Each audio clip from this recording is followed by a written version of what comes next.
after the physical trade fair has ended.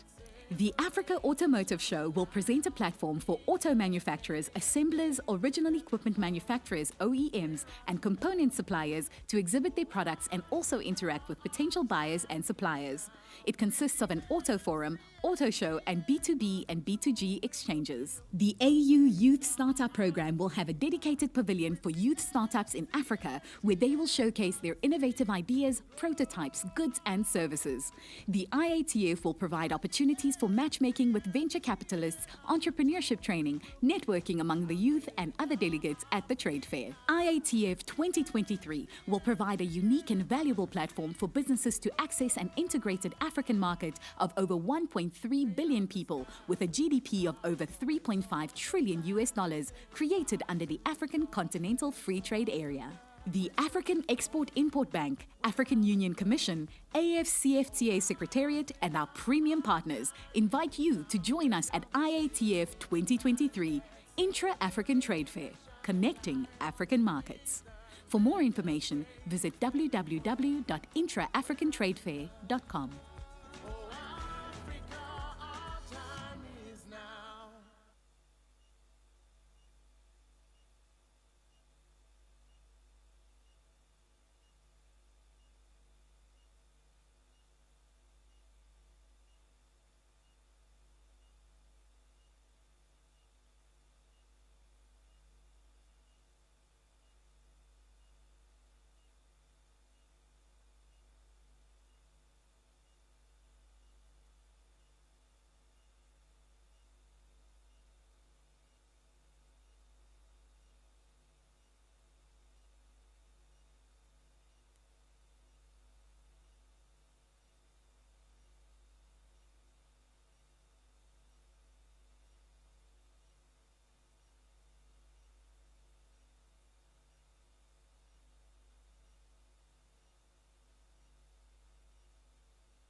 responsible for making everything happen. It lights up our cities, creates jobs, powers schools, and transports our people.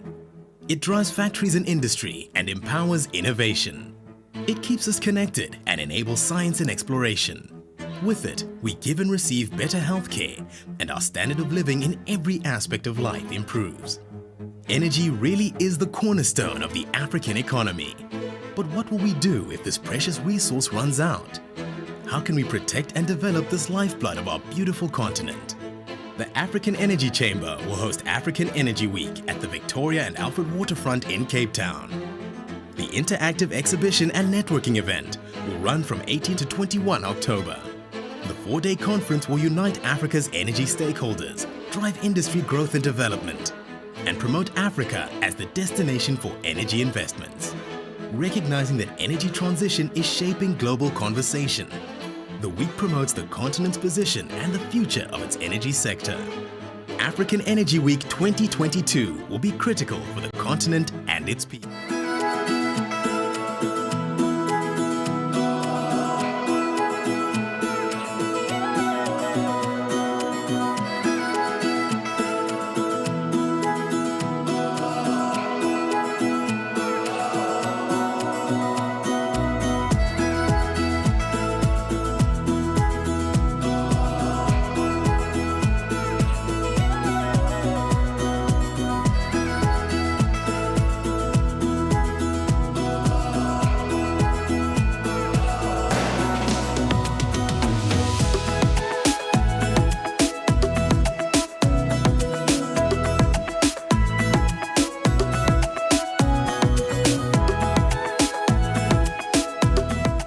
Africa's premier trade and investment event, IATF 2023, is expected to attract over 1,600 exhibitors from more than 75 exhibiting countries and over 35,000 attendees, and is expected to generate up to $43 billion in trade and investment deals. IATF 2023 will once again consist of a trade exhibition where countries, large corporates, as well as small and medium enterprises, SMEs, can set up pavilions and exhibition stands which will enable them to customize their exhibition to fit their unique requirements. This offers private and public entities opportunities to showcase their goods and services. Trade and Investment Forum, the 4-day conference, will feature leading African and international speakers and a variety of sessions dealing with African trade and investment issues. Specifically, the conference will feature dedicated sessions on trade and investment opportunities under the AFCFTA and will also include training workshops covering exporting, standards and marketing. Creative Africa Nexus, CANEX, will showcase Africa's creative economy in fashion,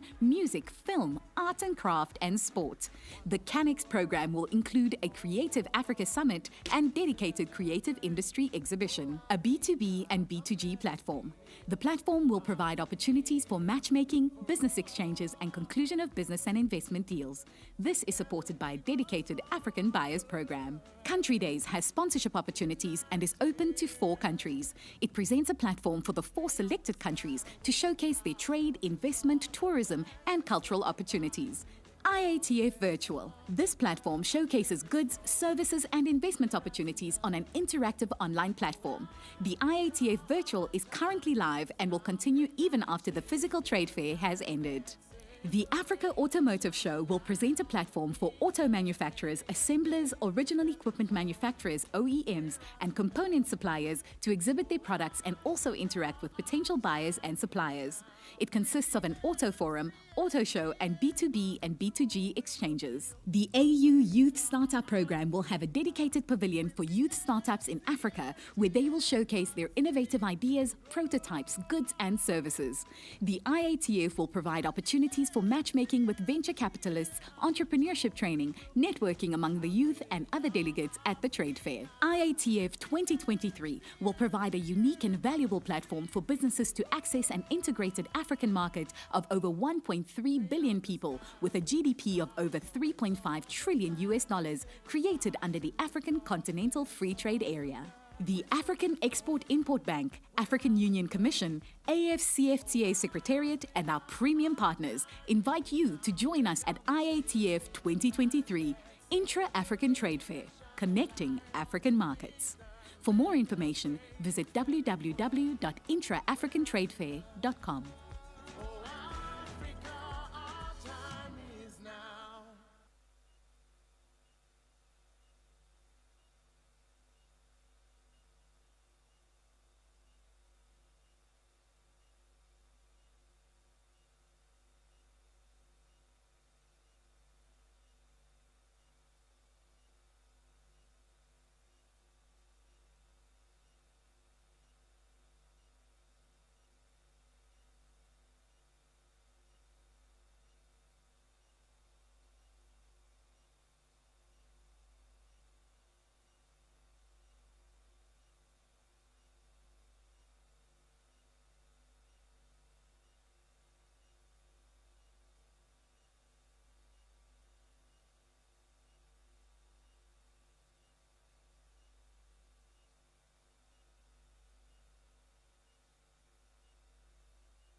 Energy is responsible for making everything happen. It lights up our cities, creates jobs, powers schools, and transports our people.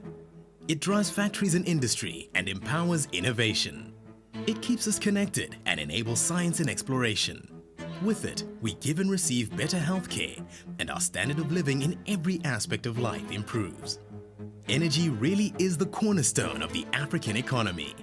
But what will we do if this precious resource runs out? How can we protect and develop this lifeblood of our beautiful continent? The African Energy Chamber will host African Energy Week at the Victoria and Alfred Waterfront in Cape Town. The interactive exhibition and networking event will run from 18 to 21 October. The 4-day conference will unite Africa's energy stakeholders, drive industry growth and development, and promote Africa as the destination for energy investments. Recognizing that energy transition is shaping global conversation, the week promotes the continent's position and the future of its energy sector. African Energy Week 2022 will be critical for the continent and its people.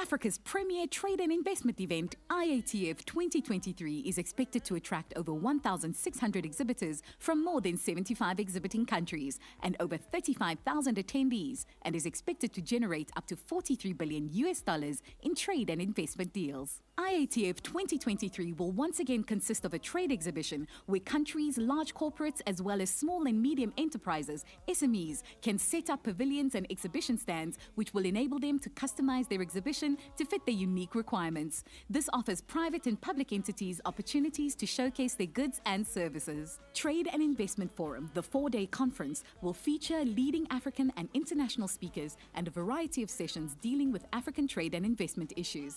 Specifically, the conference will feature dedicated sessions on trade and investment opportunities under the AFCFTA and will also include training workshops covering exporting, standards and marketing. Creative Africa Nexus, CANEX, will showcase Africa's creative economy in fashion, music, film, art and craft and sport. The CANEX program will include a Creative Africa Summit and dedicated creative industry exhibition, a B2B and B2G platform. The platform will provide opportunities for matchmaking, business exchanges, and conclusion of business and investment deals. This is supported by a dedicated African Buyers Program. Country Days has sponsorship opportunities and is open to 4 countries. It presents a platform for the 4 selected countries to showcase their trade, investment, tourism, and cultural opportunities. IATF Virtual. This platform showcases goods, services, and investment opportunities on an interactive online platform. The IATF Virtual is currently live and will continue even after the physical trade fair has ended. The Africa Automotive Show will present a platform for auto manufacturers, assemblers, original equipment manufacturers, OEMs, and component suppliers to exhibit their products and also interact with potential buyers and suppliers. It consists of an auto forum, auto show, and B2B and B2G exchanges. The AU Youth Startup Program will have a dedicated pavilion for youth startups in Africa where they will showcase their innovative ideas, prototypes, goods, and services. The IATF will provide opportunities for matchmaking with venture capitalists, entrepreneurship training, networking among the youth and other delegates at the trade fair. IATF 2023 will provide a unique and valuable platform for businesses to access an integrated African market of over 1.3 billion people with a GDP of over $3.5 trillion created under the African Continental Free Trade Area. The African Export-Import Bank, African Union Commission, AFCFTA Secretariat, and our premium partners invite you to join us at IATF 2023 Intra-African Trade Fair, connecting African markets. For more information, visit www.intraafricantradefair.com.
Hello.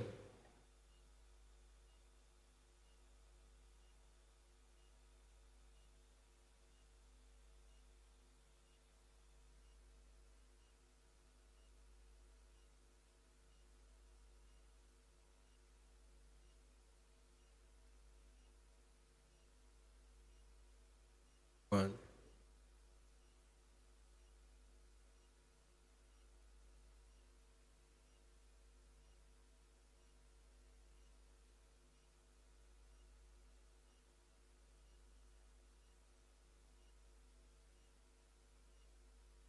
One.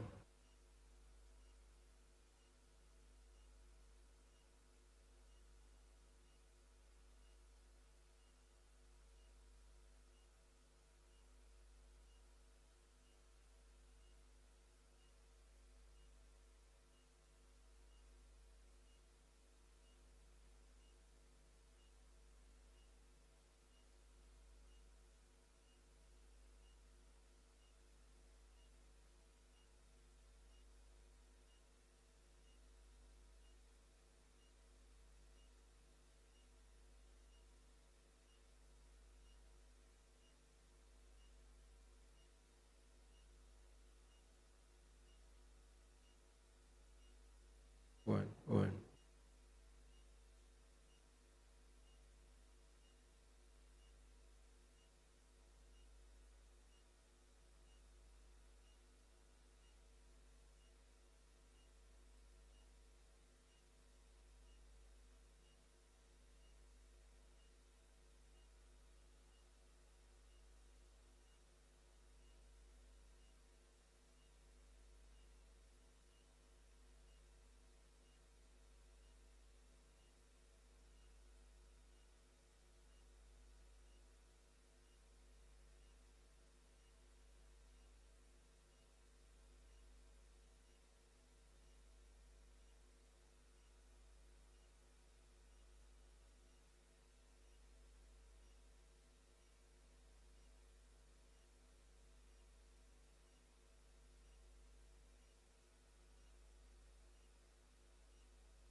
Oh, hello.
One. One.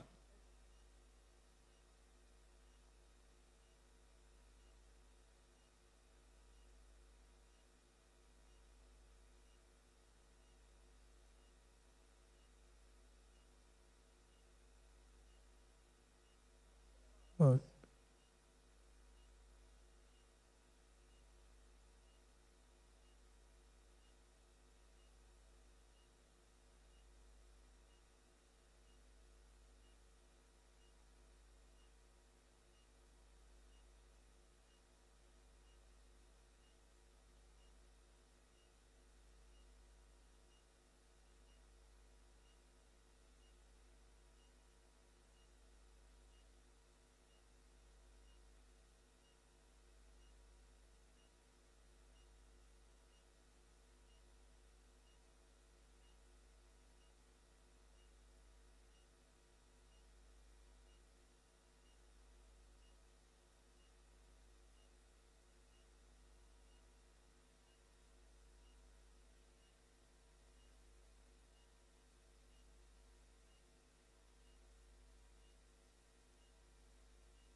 Opat.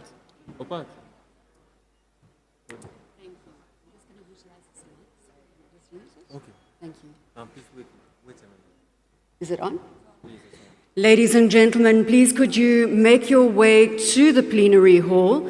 We are about to kick off with our programming this morning, and we have a very, very important session with a moderator that has flown all the way out from the Bahamas. Her name is Miss Altoviso Munnings. She's from the Broadcasting Corporation of the Bahamas, and she will be moderating this next panel. So if you are in the foyer outside the main hall, please make your way into the plenary hall as we are about to kick off our programming for the morning. Thank you so much.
Ladies and gentlemen, we are about to start our morning session with our opening plenary. As I said, we have a broadcast representative from the Bahamas who will be moderating this first session, and we are going to kick off shortly. If you are in the foyer, please will you kindly make your way into the plenary hall. We are about to kick off our programming for the day. Thank you very much.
runway. Yeah.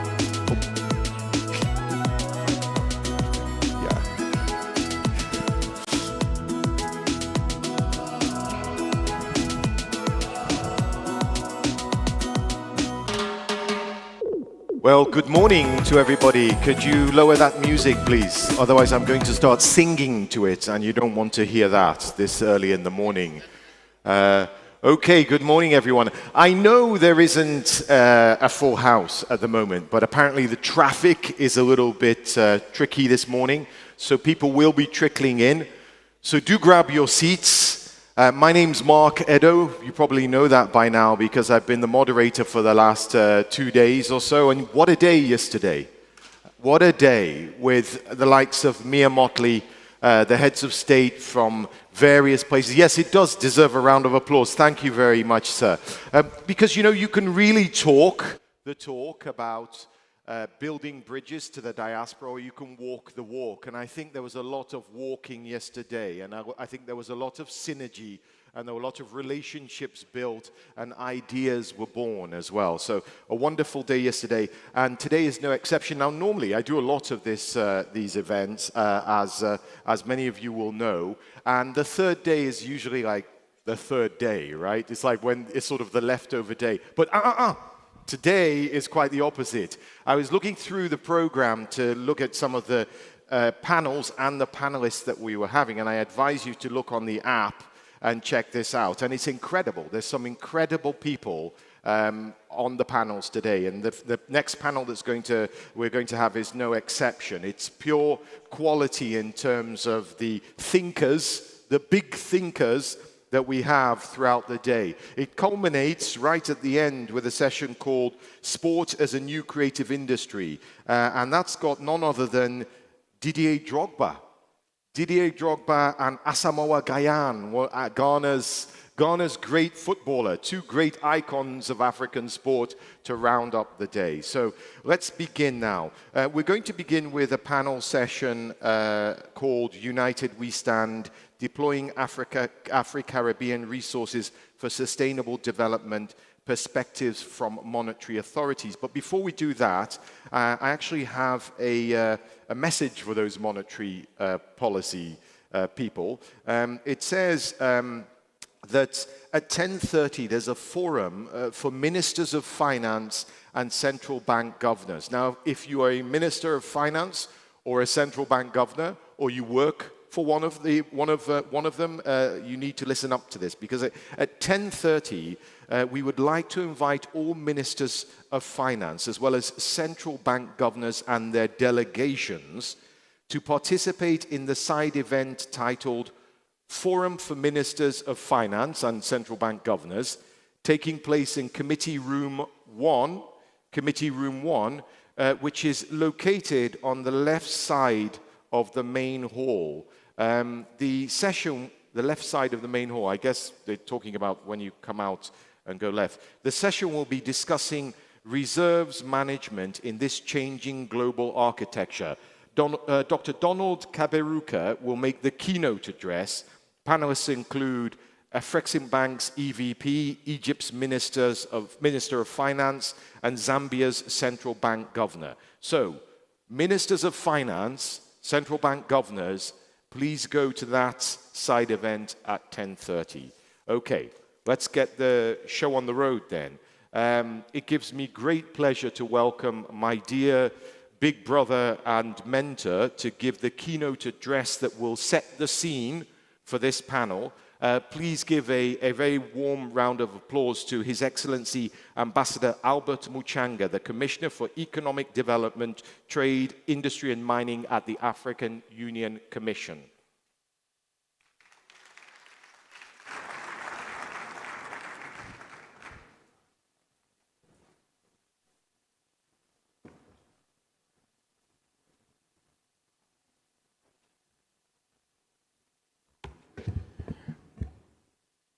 Thank you very much, Director of Ceremony. I greet each and every one of you. We've got honorable ministers here. We've got honorable central bank governors and the other dignitaries. I'm standing before you to make the presentation on behalf of the Deputy Chairperson of the African Union Commission. She is unable to be with us this morning.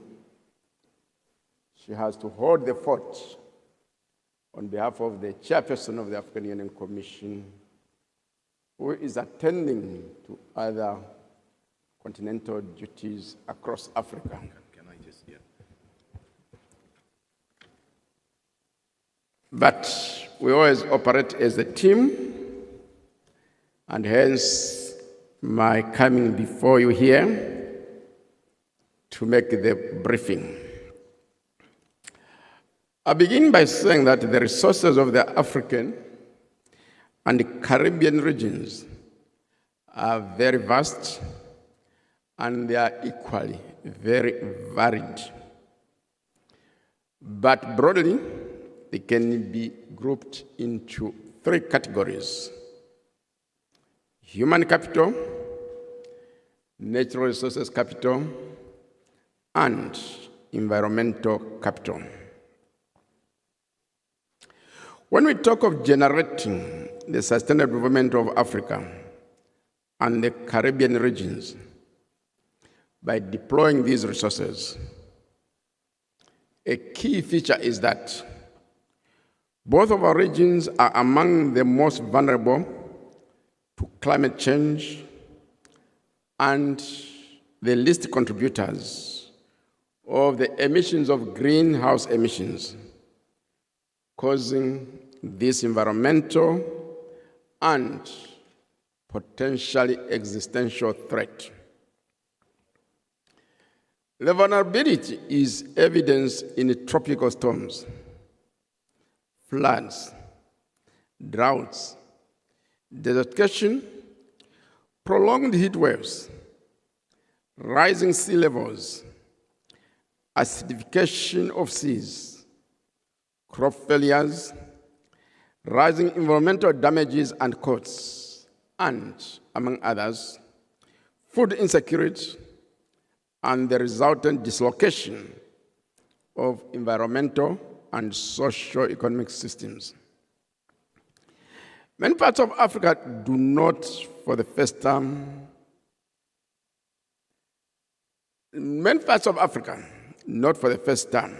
faced tropical storms and floods in the immediate past rain season. For close to 3 years now, some parts of Africa have also been facing persistent drought situations, leading to the loss of lives and livestock, as well as crop failures. Sustainable central banking is in this connection becoming very important. Convening this session reflects your commitment to sustainable central banking. I salute you for this spirit of environmental stewardship. You are convening against the background of a positive development announced yesterday. During his address in the opening ceremony yesterday, the President and Chairman of the Board of Directors of the African Export-Import Bank, Professor Benedict Orama, announced the extension of the operations of the Pan-African Payments and Settlement System to the Caribbean region. This document is good for the trade and investment relations between Africa and the Caribbean countries. Trade and investment flows between our two regions are bound to increase and generate prosperity for our people as a result of this development. With this development, the task before you as monetary authorities is to ensure that PAPs spreads to all countries of Africa and the Caribbean. The all-inclusive coverage of PAPs will enable you in making it more efficient, in addition to enhancing its security. In this respect, I urge earnestly all the monetary authorities in the Caribbean and Africa who have not joined perhaps to do so as soon as possible. There are, however, also challenges that confront you as you convene this meeting. I'm going to mention a few. Financial and monetary conditions in many countries around the world, including those of our two regions, are tightening. This is in response to the threats of inflation and recessions, which in turn threaten price and financial stability in the economies affected. Further, many countries in Africa are also facing external debt distress situations. For those countries already seeking external debt restructuring, they are also finding the common framework on debt treatments is now slowing in delivering the required debt relief, a development that brings in trend additional threats of financial instability, as well as strong possibilities of social and political tensions in the countries that are affected. As we face these challenges, we will stand a few days before the start of the Paris Summit on a new financing pact, which will be held on the 22nd and 23rd of this month. The forthcoming Paris Summit gives us an opportunity to advocate for increased financial resources for poverty reduction and the green transition, among other elements of inclusive growth and sustainable development in our regions and the rest of the world. We can also use the forthcoming Paris Summit to continue our advocacy for reform of the global financial architecture. The Barbados Bridgetown Initiative, closely associated with the Honorable Mia Motley, the Prime Minister of Barbados, becomes very important in this connection. As part of the reform of the architecture of global financial institutions, we also need continued advocacy for reform of the multilateral development banks. Strategically, we would like them to provide increased concessional and long-term financing in order to, among others, minimize threats of periodic debt crises and the consequent underdevelopment that our countries have been facing in their slow and difficult journey of inclusive growth and sustainable development. Reformed multilateral development banks should also be positioned to address future pandemics better than they did during the COVID-19 pandemic, whose health, social, and economic consequences are still being felt in many countries and societies. We can also use the Paris Summit to advocate for increased deployment of financial resources to the Loss and Damage Fund, a key outcome of the 27th Conference of Parties of the United Nations Framework Convention on Climate Change, or COP27, held in Sharm el-Sheikh, Egypt, in November last year.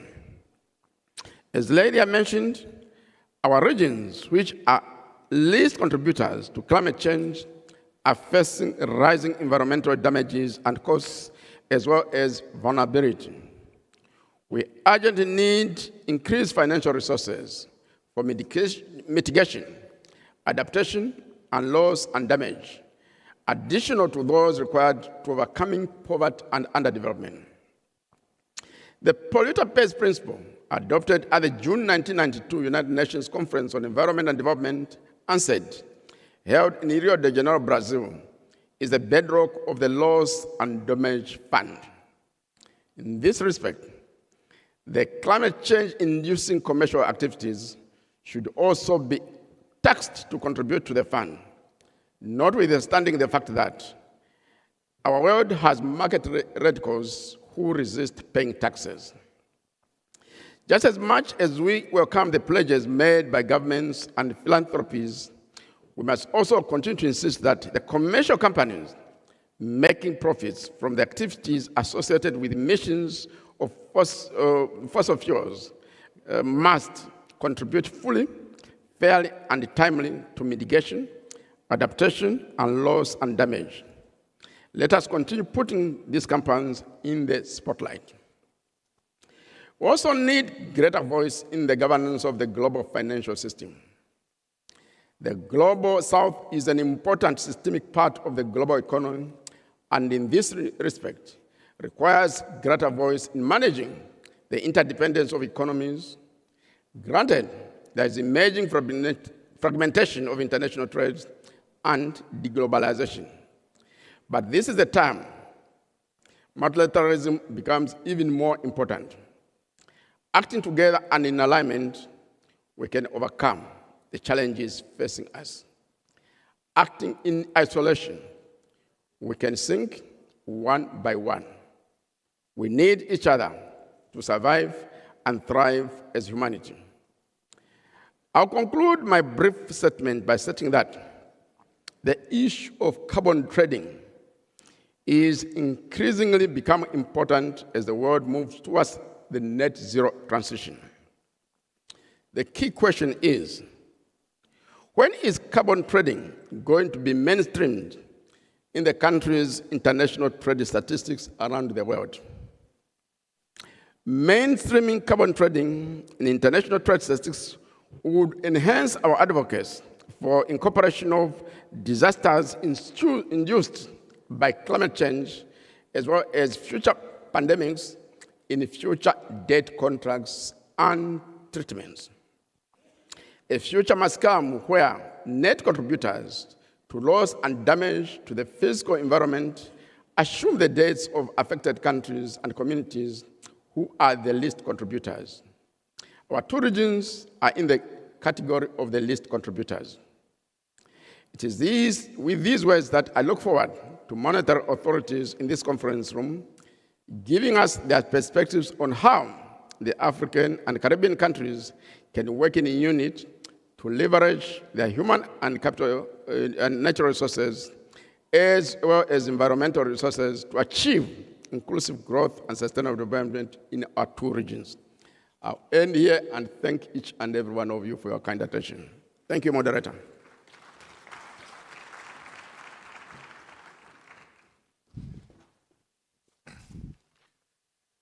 Thank you very much, Your Excellency. Another round of applause for Ambassador Albert Muchanga of the African Union Commission there, kicking us off. Some really interesting points, Your Excellency, particularly about mainstreaming carbon markets. Really interesting. I'm going to bug you later for more, for more information about that. For now, we go on to our first panel. The first panel is entitled United We Stand, Deploying Afri-Caribbean Resources for Sustainable Development, Perspectives from Monetary Authorities. The moderator for this session has come all the way from the Bahamas. She's the Deputy News Director for Broadcasting Corporation of the Bahamas. Please welcome Ms. Altovice Munnings. No, hold on to it.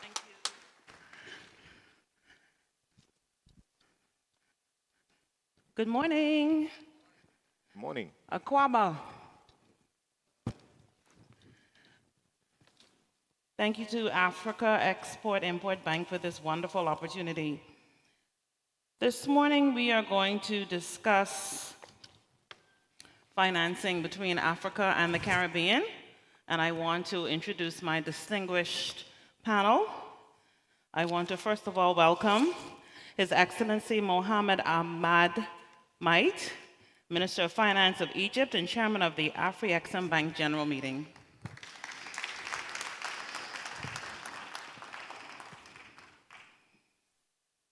Next is the Governor of the Reserve Bank of Zimbabwe, His Excellency Dr. John Manguda.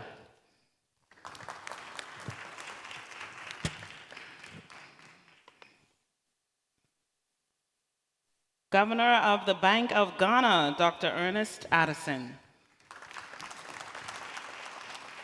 Good morning, sir. And my Caribbean counterpart, the Governor for the Central Bank of Barbados, His Excellency Dr. Kevin Greenridge.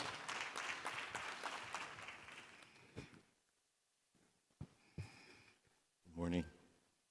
Thank you, gentlemen, for participating in this panel. Ladies and gentlemen, the huge financing gaps confronting the regions, most notably in the areas of trade, infrastructure, and economic development, have undermined the process of structural transformation and shared prosperity for decades. In addition, here in Africa and my home in the Caribbean are among the most vulnerable to climate change, and also some of the regions have major challenges attaining all of the United Nations Sustainable Development Goals by the 2030 target. Substantial investments and structural transformation across many sectors and areas are required. So the objective of this session this morning is to reflect on policies and challenges to optimize the allocation of Afro-Caribbean resources for effective integration and shared prosperity here in Africa and across in the Caribbean. And gentlemen, these are questions that I'm sure all of you can answer real well, since all of you are financial experts. And His Excellency Maid, I want to start with you. How can the necessary funds be mobilized for climate-proofing projects? Thank you very much for such a question, and let me say that for climate change financing, it will be very important to see different types of financing rather than traditional and the conventional ones, particularly that we started with green bonds. We started to see that we need to get cheaper green financing. Let me say, a country like Egypt, we did not see this experience. We went for green financing by issuing green bond for the first time in the Middle East and North Africa, but eventually it was more expensive than the traditional Eurobond because of the additional cost we have to pay for many requirements attached with issuing green bonds. There are some innovative ideas now for climate change financing, which we encourage. And also, I believe that it is very important for international financial banking system or financial institutions is to set up an architecture for financing climate change, yes, which is different from the traditional ones. We tried even with the commercial banks to get green financing, green loans, and Egypt has an experience of getting $1.5 billion for a green loan in order to move with that.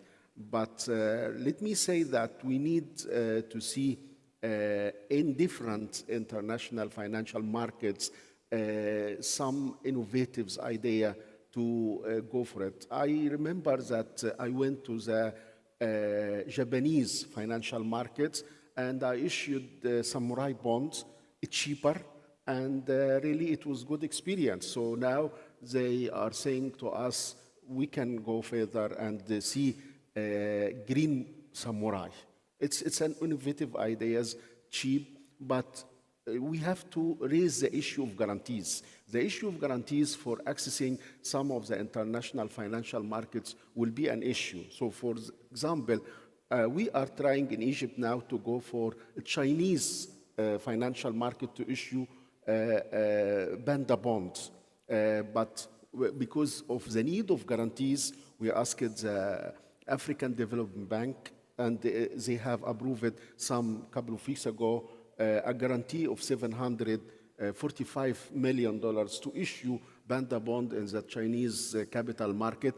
And now we are in the final stage with get another guarantee from the Asian Infrastructure Investment Bank. So I think this will help us, Egypt, to issue different types of instruments which can help us financing climate change. This is on one side. The other side, MDBs, multilateral development banks, they need to offer not only encourage private sector, but they need to offer more cheap financing and more lowering the terms and the conditions. I think that one of the issues which I think we need to talk about with them is that they must use their AAA rating in order to get hundreds of billions of dollars and make it offer it to countries who want to finance climate change at a cheap price. Because now, if you are telling me I have to go for renewables, I need a lot of money to go for renewables and to go for projects which can address the climate change concern. But where is the money for me to use it? And if there is even accessibility, it will be highly cost. So we need some innovative ideas again.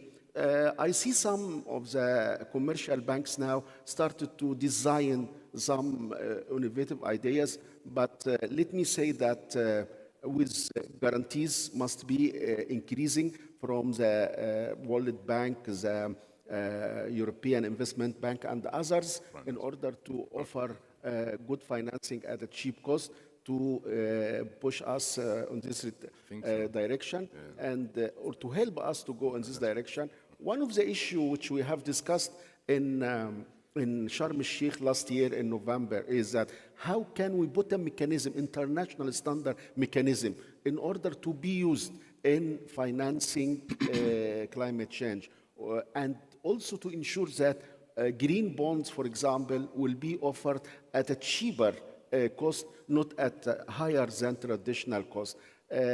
We issued what is called Debt Sustainability Coalition in order to see how can we move in such direction. Thank you. But again, I believe that we have to do more in getting cheap financing for climate change. Excellent point, sir. Very good. I also have another question for our Reserve Bank of Zimbabwe Governor, Dr. Manguda. Dr. Manguda, do overseas territories have unfair risk perceptions of Africa and the Caribbean? If so, if you feel so, how should it be addressed? Thank you very much, and once again, congratulations to the African Export Bank for the 30 years of doing a good job. Thank you. From my perspective, very simple, is that we need developmental mandate authorities, which means Ministry of Finances and central banks, that are supposed to adapt to the changed circumstances. What we see in both in the Caribbean and Africa is the changed circumstances.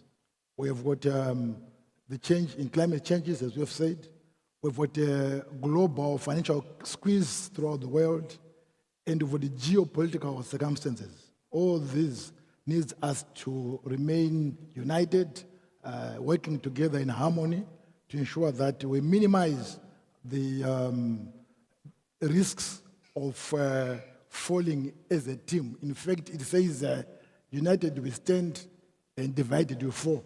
And therefore, we don't want to fall both the Caribbean side and the African side. So we need central banks, we need the monetary authorities that are developmental in nature, that looks at the payment systems across the continents, as we discussed earlier yesterday.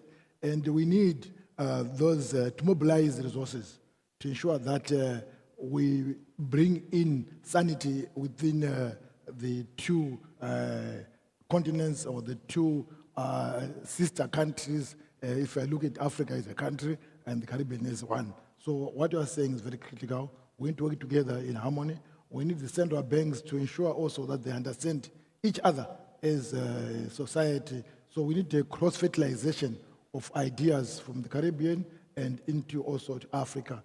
Reserve management becomes a very important attribute to this, whereby there is the resources in the Caribbean and the resources in Africa are put together in one basket to develop Africa.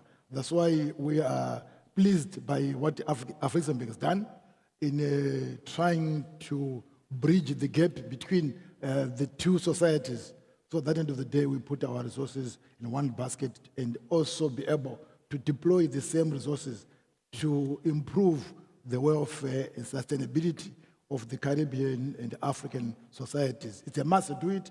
we can do it, and we need to continue doing it. Thank you very much. Thank you. Before we go on, we want to welcome two new panelists on our stage. Dr. Armstrong Takeng, he's the Chief Executive Officer for the Ministry of Finance Incorporated, and Mr. Assoumani Abdou Salam, Special Advisor to the President, former Minister of Finance for the Union of Comoros. Good morning, gentlemen. Good morning. Thank you. Dr. Manguda, you mentioned some very good points there. I wanted to know if the Central Bank Governor for Barbados, Dr. Greenridge, do you have anything to add to what Dr. Manguda said? Good morning, thanks. Good morning.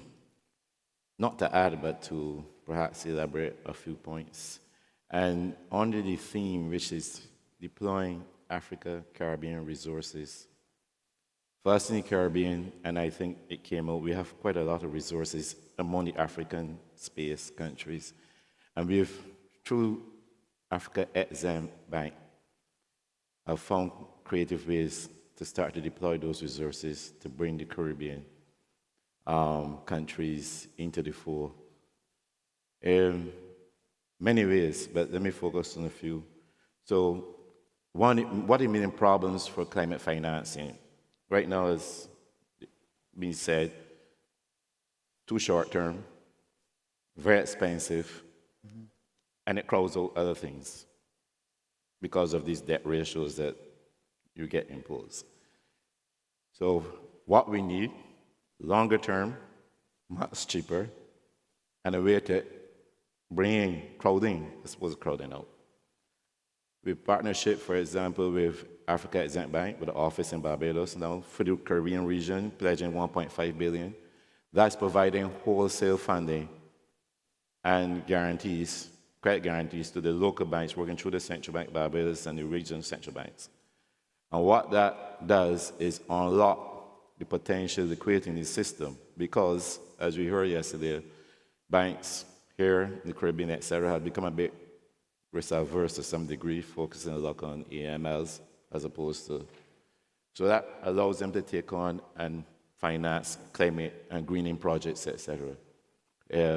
Two, you've heard yesterday that from the Prime Minister of Bahamas that there have been an agreement for the Caribbean countries to use the PAC system model. We're moving to the second stage now for pilot countries, and I know my Prime Minister Montley is pushing on that. And what that does now is allow us to settle in local currency, but more importantly, it stimulates trade, of course, because now you don't need US dollars to take. But from a central bank perspective, and it's from a small country in the Caribbean where we import most of what we consume, Yes. one of our constraints to growth is foreign exchange. Right.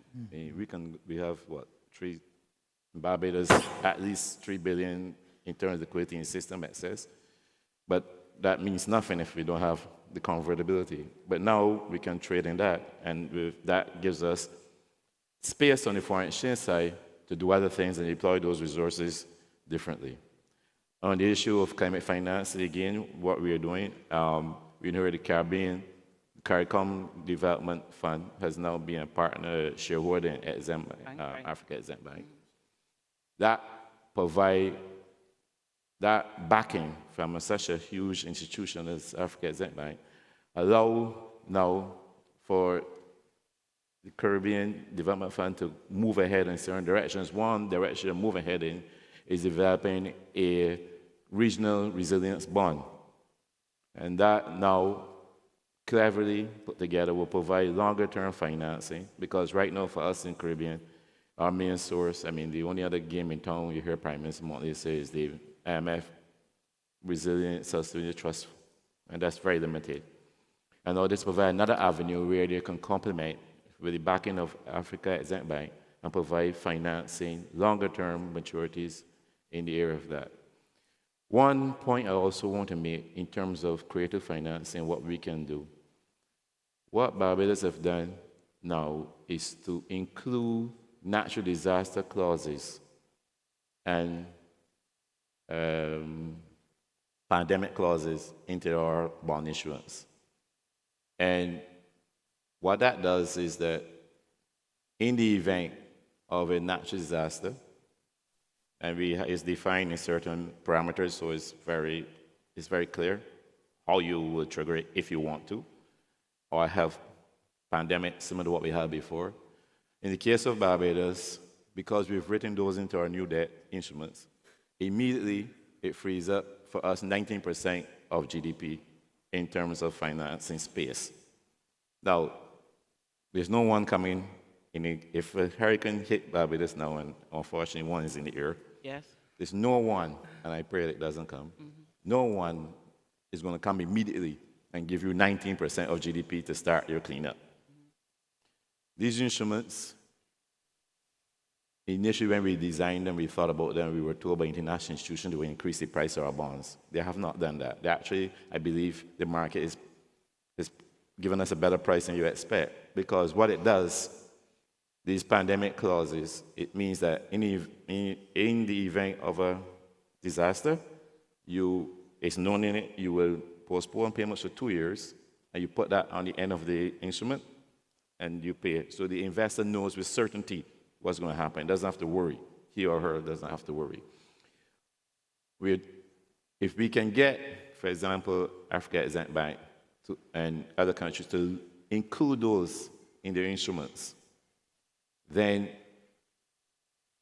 when a disaster happens, Afreximbank and other investors know we are going to pause. The country have the resources while you create other space, and we can start build back. So one call for me will be for that to be taken forward. I know my Prime Minister is pushing it. In Paris is going to be pushing that as part of the, along with the Bridgestone initiative, to help provide the finance in that direction. Dr. Greenridge, you mentioned central bank perspective. I want to go to a central bank perspective to you and as well as Dr. Addison. And Dr. Addison, you can answer this question. First, to what extent can central banks encourage behavioral change among market actors in favorable of sustainable development? Well, thank you very much for that question, and thank you to the Afreximbank for organizing this forum for exchange of ideas. I think that the African region and the Caribbean share a very long historical and cultural ties. But it's important also to recognize that investment flows from both the Caribbean and Africa will be critical to growth in both parts of the regions. But let's go back to the issue of cooperation and trade. And we know that trade is largely influenced by the size of our economies. Trade is also inversely proportional to the geographic distance between the two trading blocks. So the biggest problem that we have with African-Caribbean trade is about the distance. Major infrastructural bottlenecks. And this is where I was very and about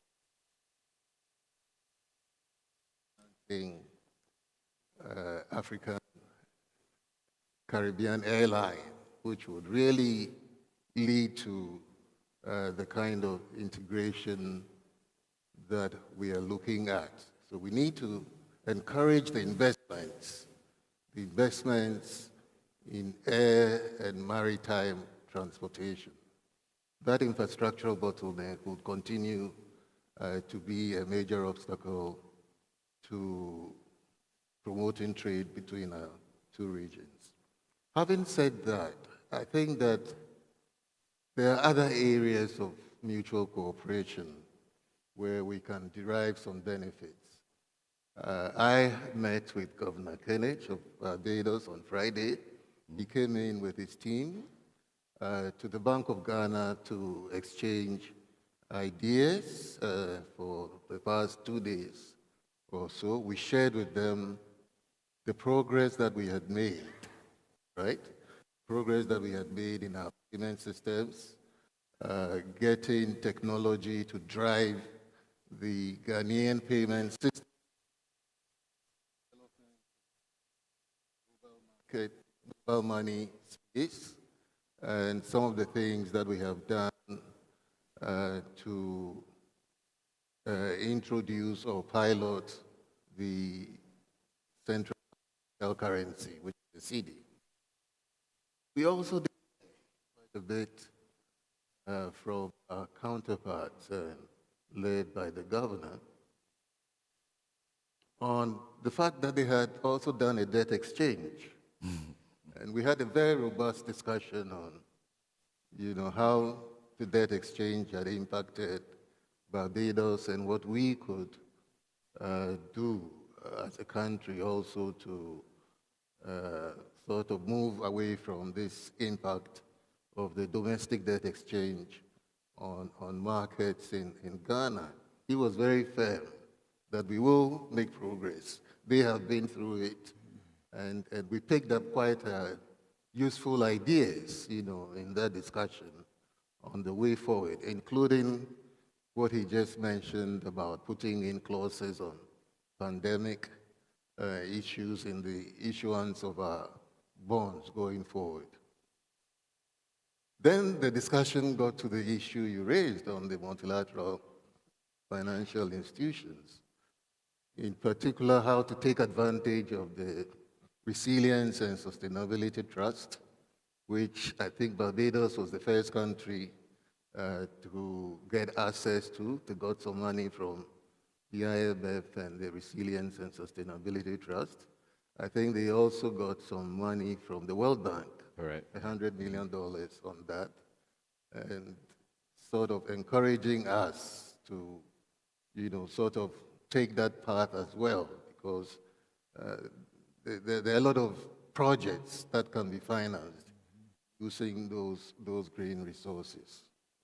So yes, the facilities are there. International financial institutions to help finance some of these climate issues. I'll stop there. Thank you, Dr. Addison. His Excellency Katang, what is the solution in your view to the lack of access to finance necessary for small and medium enterprises to grow? Thank you very much. First of all, let me extend the apology of Mr. Wale Dun, the Special Advisor to the President on Monetary Policies, who had to go on another assignment. He asked me to stand in for him. First of all, I think the key thing for us in Nigeria is really recognizing the fact that when we work together as a region rather than individual states, we're much stronger and we can mobilize a lot of resources amongst ourselves. Nigeria has always held this belief, and that has been manifested in the types of programs we have engaged in, particularly in terms of supporting other countries within the region. And I think we're quite delighted that there is an opportunity of the ABCD, because what that does is that it creates a wider platform for be able to mobilize a lot more people and a lot more resources to address some of these critical challenges that some of them may be even existential, as we've heard over the last couple of days. But one thing we also believe is that as we look to mobilizing capital and resources from other regions, we also need to look inwards in terms of what are the resources we already have that we're not really leveraging on effectively or optimizing.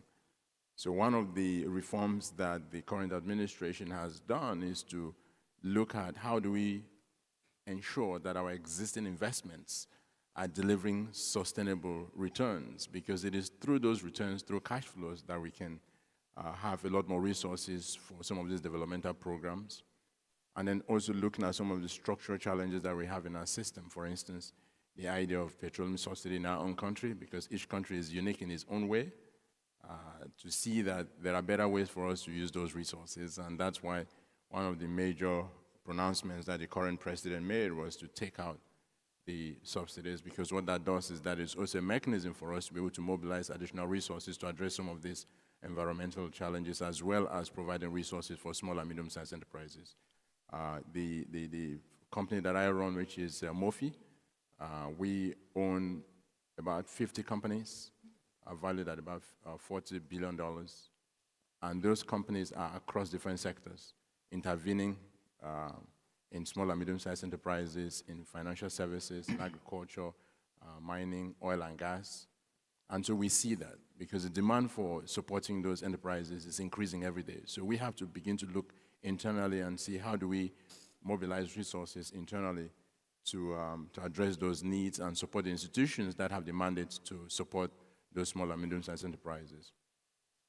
But the other thing that I want to say is really the fact that as we do that, we also need strong institutions like Afreximbank, because they've been a very strong pillar of support for our financial institutions, and we're counting on them to extend more of that, particularly when it comes to preparing projects that are bankable. Because one of the challenges that we see in our sector is that you could go out there and ask people to come and invest, but they have to invest on bankable projects. And we do not only need the capital, but we also need the services and the expertise to be able to prepare those types of projects, because that is what will attract capital from not only domestically, but externally. So we would like to once more extend our support to Afreximbank.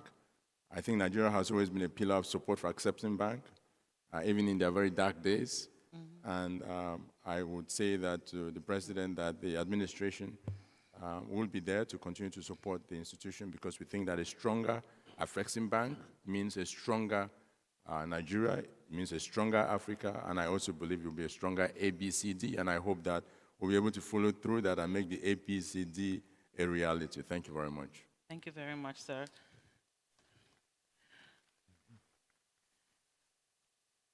Mr. Abudu Salam, the question for you this morning is, are investments impeded by insufficient correspondent banking relationships? Merci beaucoup. Mon propos, je vais l'axer d'abord sur 3 points essentiellement, avec des préalables. Je pense que le thème qui est posé ici est louable de par l'action de l'Afreximbank, de vouloir regrouper ou canaliser les ressources afro-caribéennes pour le financement du développement industriel de l'Afrique. Mais je pense que tout d'abord, il faudrait arriver à mobiliser la grande partie ou la grande majorité de ressources locales, que ce soit au niveau des pays, que ce soit au niveau des régions, avant de parler d'une intégration de ces ressources interrégionales. Je prendrai l'exemple du cas des Comores, où quand vous avez par exemple des ressources de la diaspora qui sont transférées annuellement, qui représentent 25% du PIB, il serait judicieux de pouvoir canaliser ces ressources-là dans des actions d'investissement productif, plutôt que de les laisser telles qu'elles sont aujourd'hui, aller dans des secteurs sociaux, culturels ou carrément de dépenses ostentatoires coutumières. Donc, à mon avis, ce serait la première action, renforcer l'action de mobilisation de ressources locales avant d'espérer accéder à des ressources étrangères, extérieures, pour pouvoir glorifier cette action de ressources intra-régionales. Parce que dans la plupart de nos pays aussi, il y a des préalables qu'il faudrait arriver à résoudre avant de collecter ces ressources-là et de vouloir les injecter dans des actions de développement, sinon ça risquerait d'être des financements à fonds perdus. Il y a le problème de la stabilité, de l'instabilité chronique pratiquement qui gangrène l'Afrique aujourd'hui, pas besoin de donner des exemples. Il y a le problème de la carence des infrastructures de base qui impulse l'initiative économique privée, parce que, comme nous le savons tous, c'est l'action privée qui est le moteur du développement, mais ce n'est pas des actions au niveau gouvernemental. Le gouvernement pose peut-être l'environnement juridique, de favoriser l'environnement des affaires, mais l'action véritablement de développement, ça relève du secteur privé. Donc, Le privé a besoin de ces préalables, d'avoir ces infrastructures en amont de base, avoir cette stabilité politique, administrative, institutionnelle réglée au niveau des pays, et également le gros du problème, peut-être qu'il doit être en premier, comment arriver à mettre à disposition des financements à long terme pour pouvoir véritablement financer des investissements réels pour nos pays. Des capitaux d'investissement à long terme, moins chers également, parce que nous le voyons aujourd'hui, le coût des capitaux reste quand même assez élevé et ça ne favorise pas les actions de développement. Certes, on parle de diverses actions aujourd'hui, les financements fonds verts, financement carbone, financement, mais sans ces préalables que je viens d'énoncer, ce seraient des actions malheureusement à fond perdu. Donc voilà un peu mon propos, je ne veux pas être trop long, voilà mon propos qui vise à poser les jalons, si l'on peut dire, du financement effectif de l'investissement réel du continent africain. Merci. Merci beaucoup. Merci. In less than a minute, gentlemen, I wanted to ask if you can answer in less than a minute this question about poverty and lack of employment, because poverty and lack of employment plagues a lot of economies around the world, even in the Caribbean where I live. So gentlemen, in less than a minute, can each of you answer the question, to what extent can structural transformation address poverty and lack of employment opportunities? His Excellency.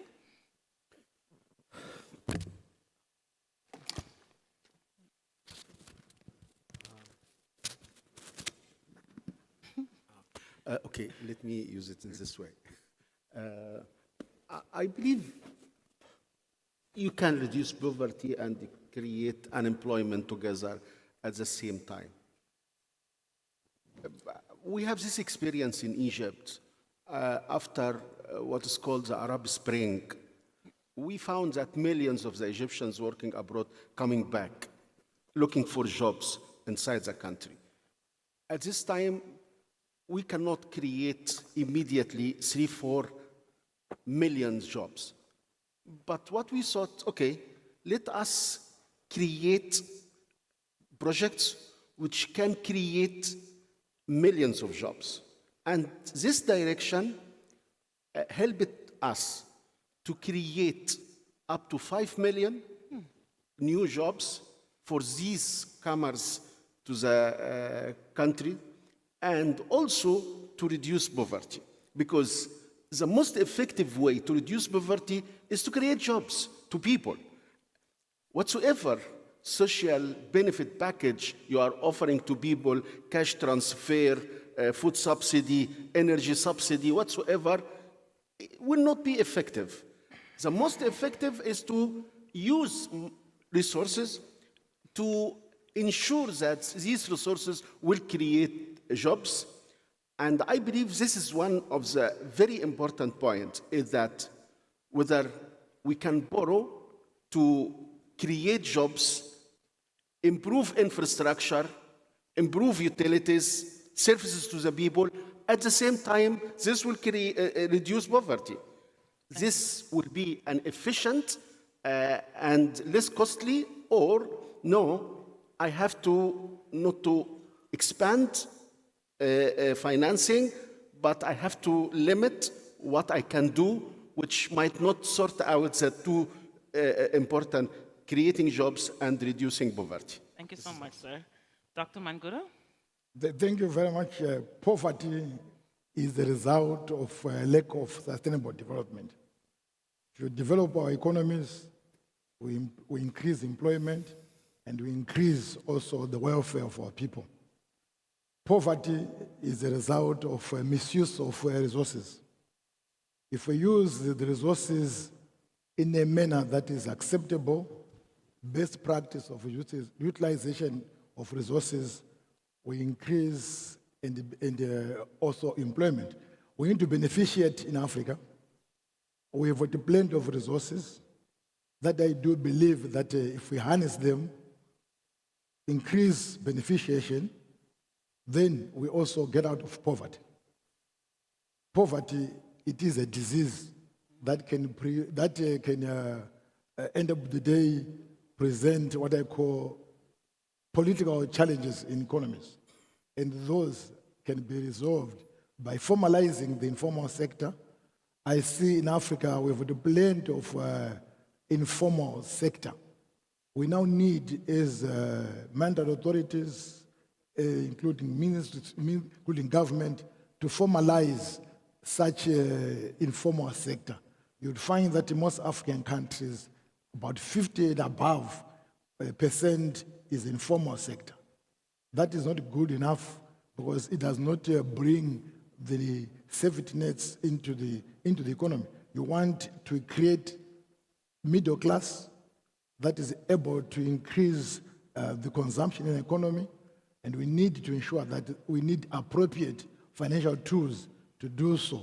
I'm happy about the initiatives like Arise, which is definitely to expand the industrial parks and economies, to bring investments, to reduce poverty and increase employment. So what it means that we need to work together, better together, stronger together, and we need the likes of Afreximbank to be the catalyst. I was reminded this morning, moderator, that if you look at the work that has been done by Afreximbank, it's more like the biblical talents that were given to those three people, the 5, 2, and 1. The one that was given 1, he said the master is very bad, so he put it under the pillow. The other 2, they put the resources to good use by expanding 6 billion worth of capital to give all these countries the resources. You've been able to be a trusted servant, Dr. Aram and your team, for the purposes of developing Africa. That's what we want, to reduce poverty in Africa, to reduce poverty in the Caribbean, to reduce poverty continentally. No one else can do it other than ourselves. Thank you very much. Thank you. Governor, do you agree with Dr. Manguda that financial tools are needed, particularly here in Ghana, to reduce poverty and unemployment? I agree entirely with everything that he has said. Remember that poverty and unemployment is a reflection of weak growth in our respective regions. Now, as central banks, our key contribution to all of this is to create that environment that helps to sustain growth through the financial sector policies that we implement. If you look at the impact of global shocks, the impact on African countries is similar to the impact on the Caribbean countries as well. So we all need to put into place policies that enhances our buffers so that we are able to withstand a lot of these shocks that emanate from the global environment. It includes improving resource mobilization locally. It includes putting into place policies that would enhance savings to finance development and growth in our regions. And it also includes policies that will help develop our local domestic financial markets. All of these are indirectly very critical to bringing the issues of poverty and unemployment under control. Thank you. Governor, in the Caribbean, as you know, poverty and unemployment for some reason dominates some of the societies in different Caribbean countries. Tell us about Barbados, and how do you feel the central bank can play a major role in reducing these social ills? As we said before, the governor, the Bank of Ghana just said, our role is to provide or create an environment, a financial environment that is conducive to allow for this sort of structural transformation that is needed. I will add that structural transformation takes time, and that is what will give you sustained reduction in poverty. But it's not sexy investment, so to speak. It requires long-term funding, and funding that gives you the grace period you don't have to repair immediately. And under the theme of deploying our resources, for us in the Caribbean, from my perspective, the presence of Afreximbank is a game changer. I won't go through the things I've mentioned by providing the kind of backing for the wholesale funding for the banking sector to allow them to take on more risks and finance projects, or community payment system, those are obvious, and sign an MOU with our Caribbean Development Bank. So that provides the financing to do the structural transformation because you need time. Well, private sector investments want a quick, investors want a quick return. The other thing, again, deploying our resources, as my friend, the governor of the Bank of Ghana said, we came 2 days earlier to learn from one another because we have our collective knowledge is a great resource. Sometimes, even in our discussion, we can learn how to approach the external creditors, how to train them, the behaviors, so we understand the pandemic clauses. We understand how to teach them what we want and move collectively. So, and we are going forward where we're going to have exchange of staff, short term, to we learn from each other. So outside of the financial backing and resources that Afreximbank is bringing to the table in the Caribbean, that is changing the platform, we can learn Caribbean return home, so to speak, from each other by just exchanging ideas and building platforms that we can see what is working, what is not working, and not reinventing the wheel. Thank you, Governor. Dr. Salam? Yes.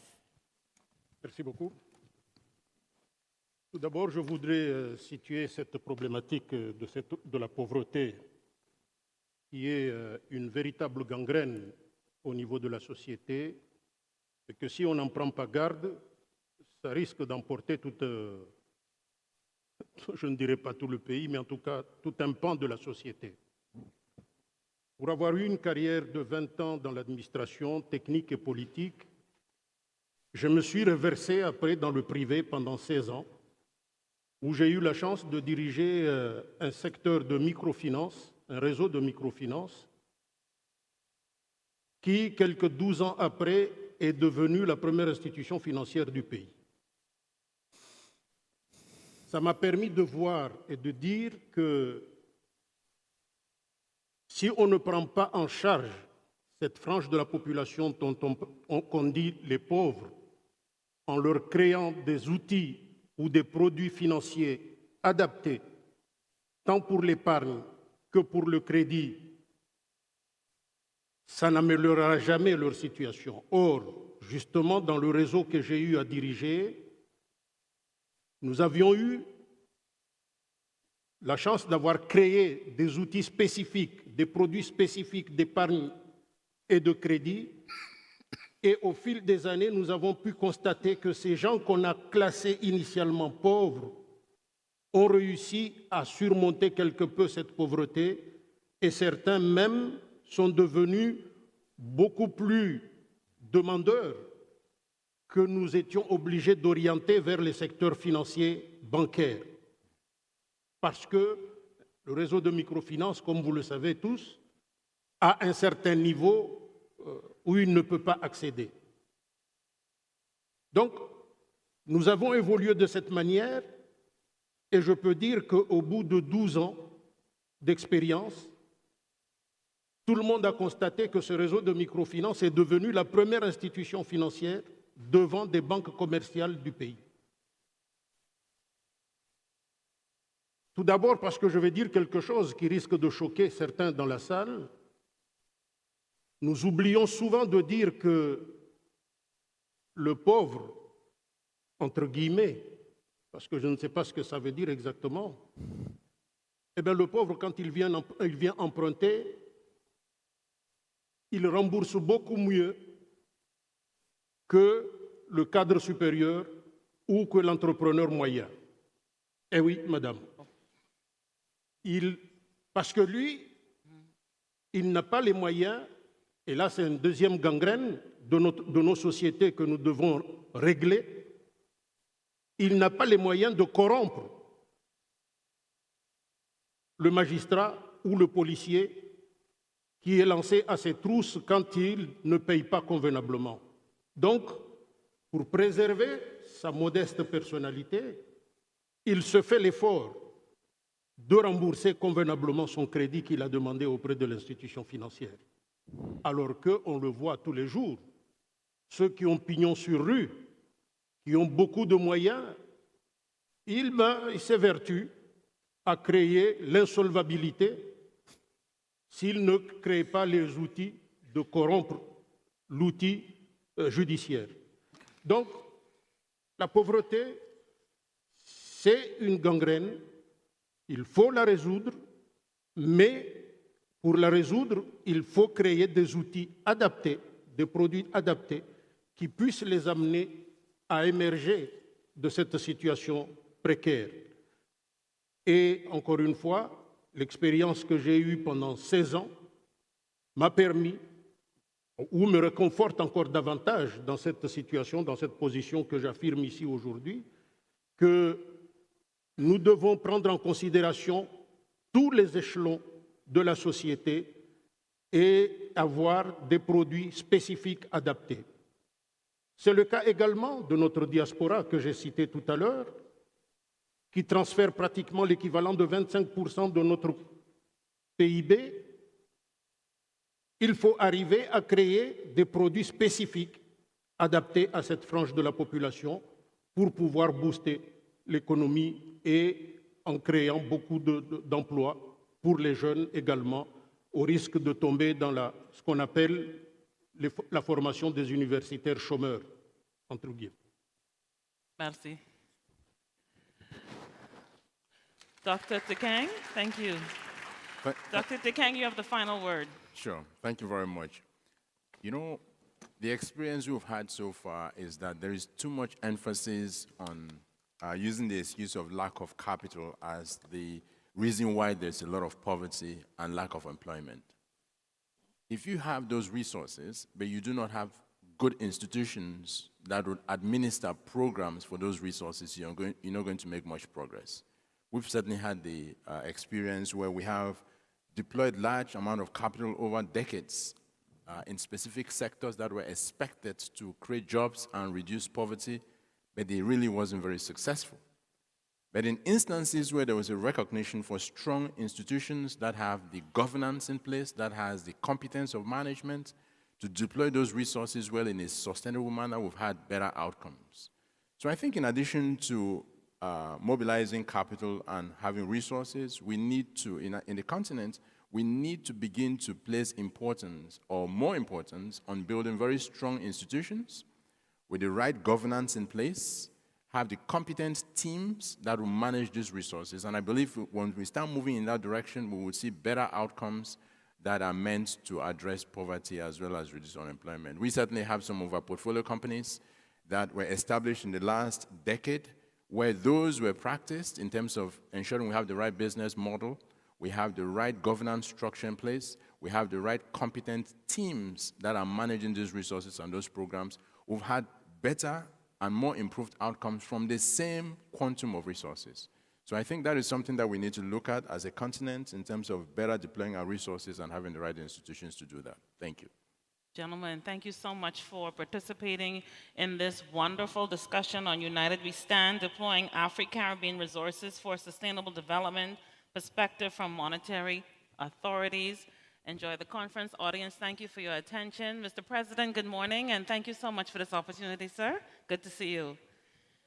Thank you. Thank you, everyone.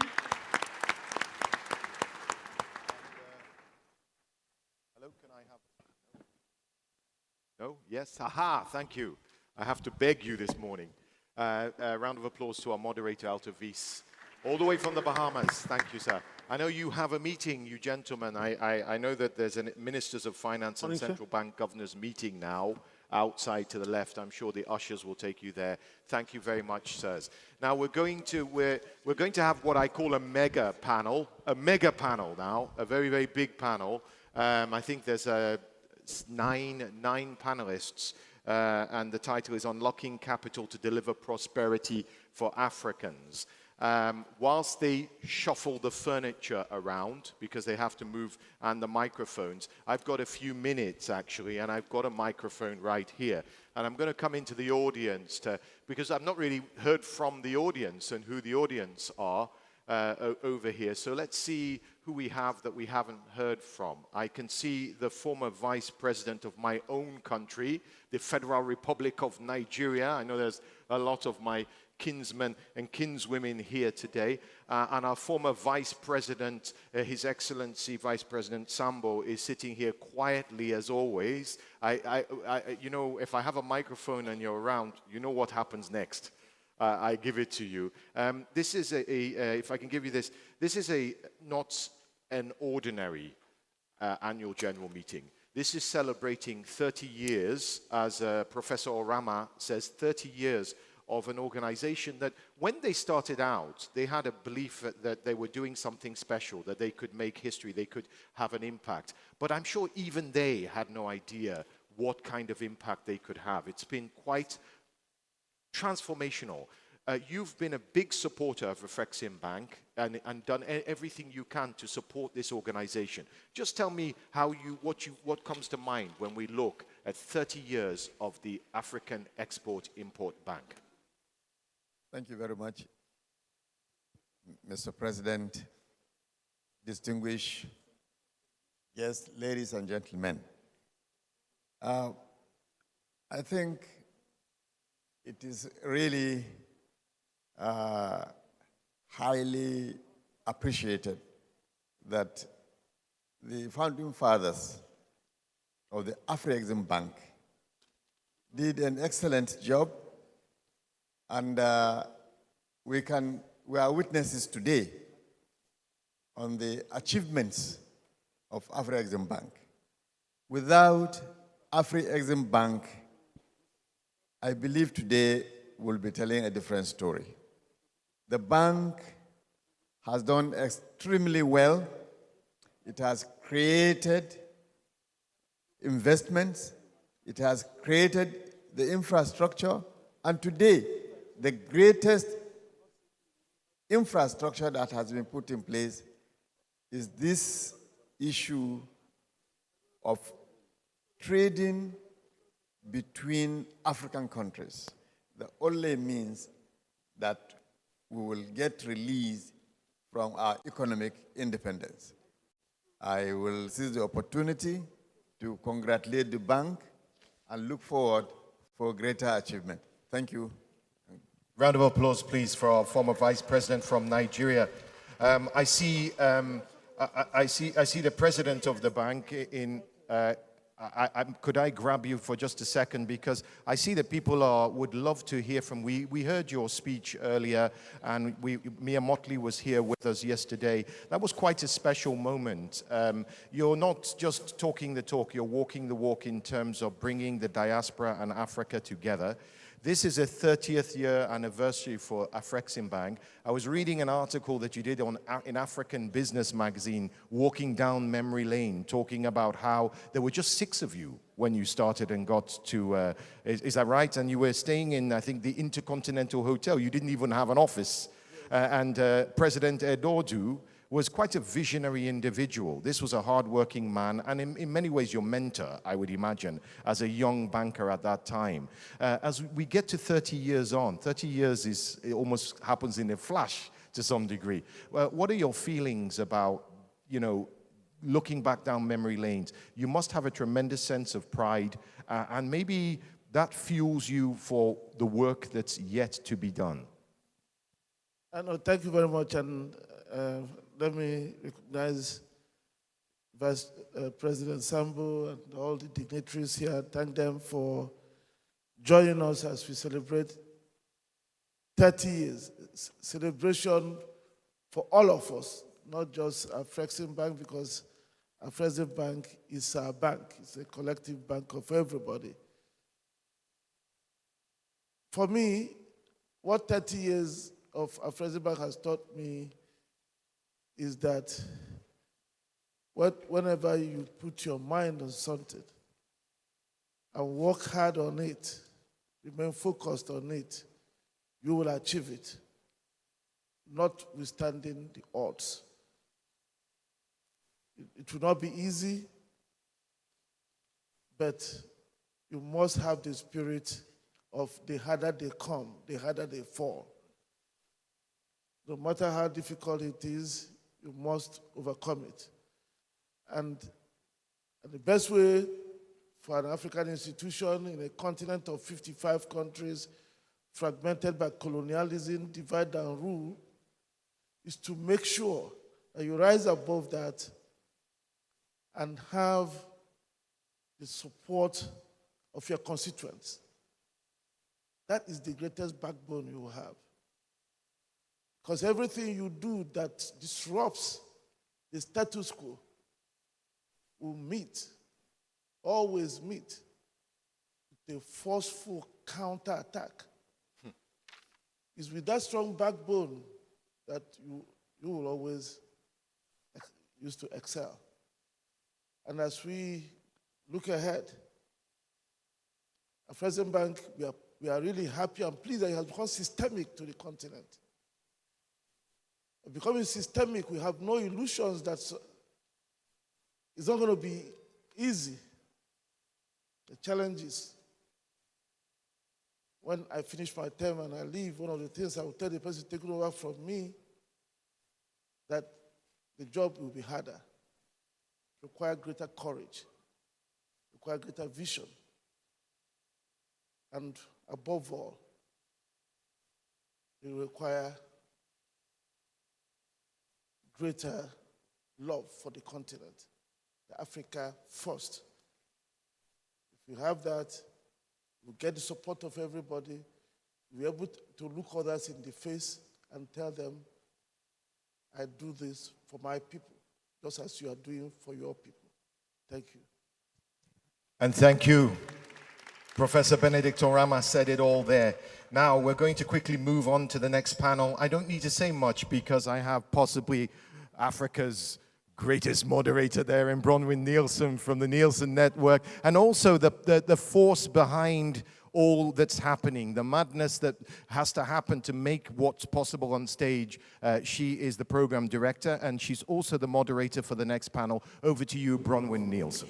Thank you very much, Mark Edo, Africa's greatest moderator, Mark Edo. Let's give him a round of applause right now. Thank you very much. Right, next up, we have Unlocking Capital for Prosperity, for Africa's prosperity. Ladies and gentlemen, we have got an enormous panel. This must be one of the biggest panels of a 20-year broadcast career, and I'm going to call up my panelists in order that they will be seated. I have got Mr. Alain Chibozo, who is the chief economist of the West African Development Bank. Mr. Kayode Pitan, he is the CEO of the Bank of Industry. Thank you very much, gentlemen. If you could be seated right next to me and down. Thank you. Mr. Tarun Sharma, he's the Deputy Managing Director, Intra-African. We can give them a round of applause as we get them to their seats. Mr. Christian Yoka, who is the Director, the Africa Agence Française de Développement, AFD. Mr. Jeremy Awori, Group CEO, EcoBank Transnational Incorporated. The Honorable Mr. Emmanuel Tutuba, Governor of the Bank of Tanzania. Mr. Dennis Denya, Executive Vice President, the African Export-Import Bank. Mr. Solomon Quaynor, Vice President for Private Sector Infrastructure and Industrialization Complex at the African Development Bank. Mr. Mahesh Kotecha, President, Structured Credit International Corporation. Ladies and gentlemen, please can you give another welcome to Mahesh, if you can take the seat. We've also got Nikita Gusakov, who is CEO of Exia. Thank you so much, Nikita. Gentlemen, please be seated. Nikita, thank you very much. A round of applause for Nikita Gusakov. Right in front of me, I have a 60-minute clock. We have 10 people on the stage. We're going to divide this into 3 sections with regard to unlocking capital for prosperity. The first section we're going to talk about is that there is capital. There is capital, but it needs to be directed appropriately to the productive sector. The second theme that we will cover in this panel is with regards to the reality of risk around Africa. Is it reality, or is it just perspective, and what can we do about it? And the third element, we will look at innovative instruments and guarantees as a solution to unlocking capital. Right, so if we can go to that first theme, and I'm going to kick off with Alain. If you could give me your comments, sir, on the issue at hand. Capital is there, but how do we direct it appropriately to the productive sector? Alain.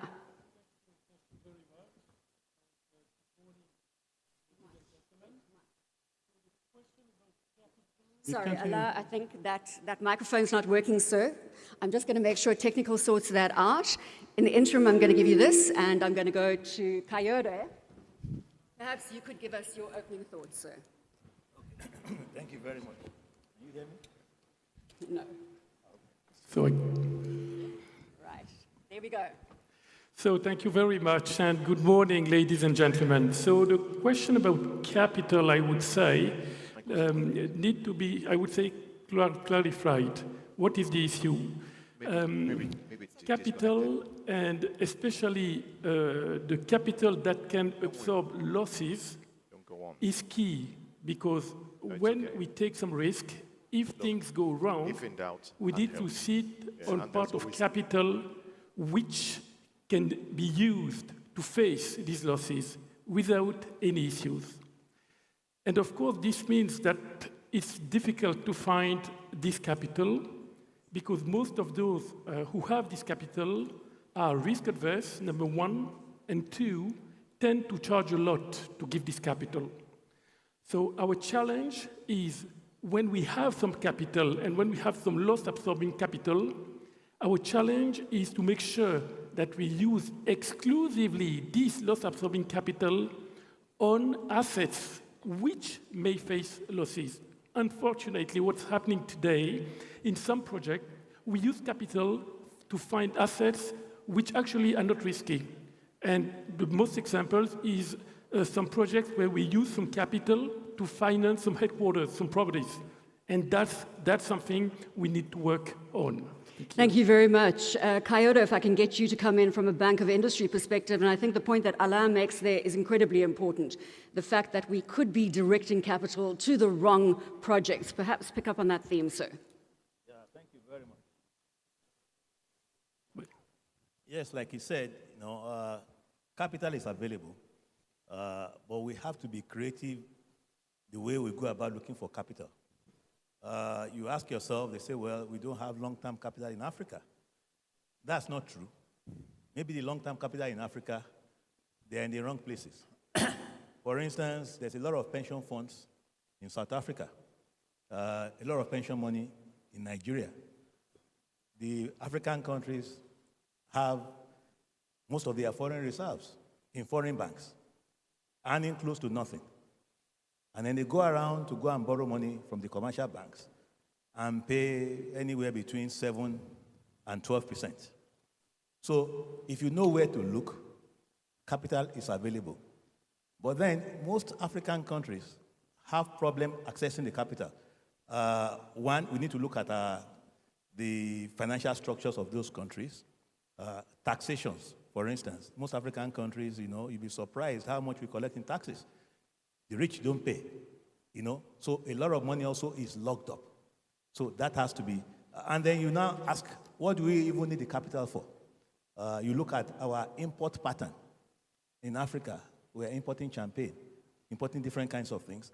When we should focus on using those monies to create wealth by exporting things that can create value.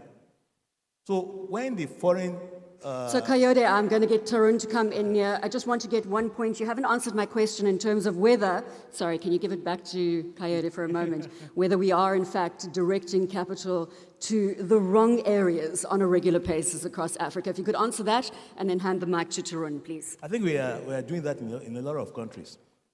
We are not putting the capital where we should get good returns. You know, for instance, we have to be very creative in our thinking. Let me give you an example. Many years ago, there was a time we had a lot of US dollars that was given to Nigerian banks to finance the manufacturing of chocolates. And I told them that my belief was that we are better off putting those monies in Nestle, you know, to buy shares there and export the cocoa until we are ready. Because the chocolate they were talking about, we're not the one eating it.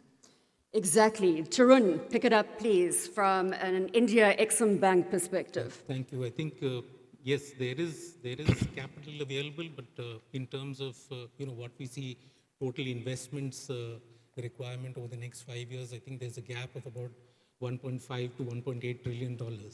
Now, what's really happening is that in Africa, the focus has largely remained on commodities.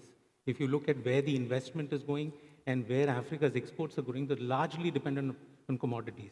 Almost half of the exports are related to that, and largely in the petroleum sector. Now, one encouraging trend that I see in recent times is that if you look at over the last maybe decade or so, we're seeing the pickup of FDI investments in greenfield projects. We're seeing it moving into connectivity, into transportation, into green social housing. So we are seeing a gradual shift. Is that enough? Perhaps not.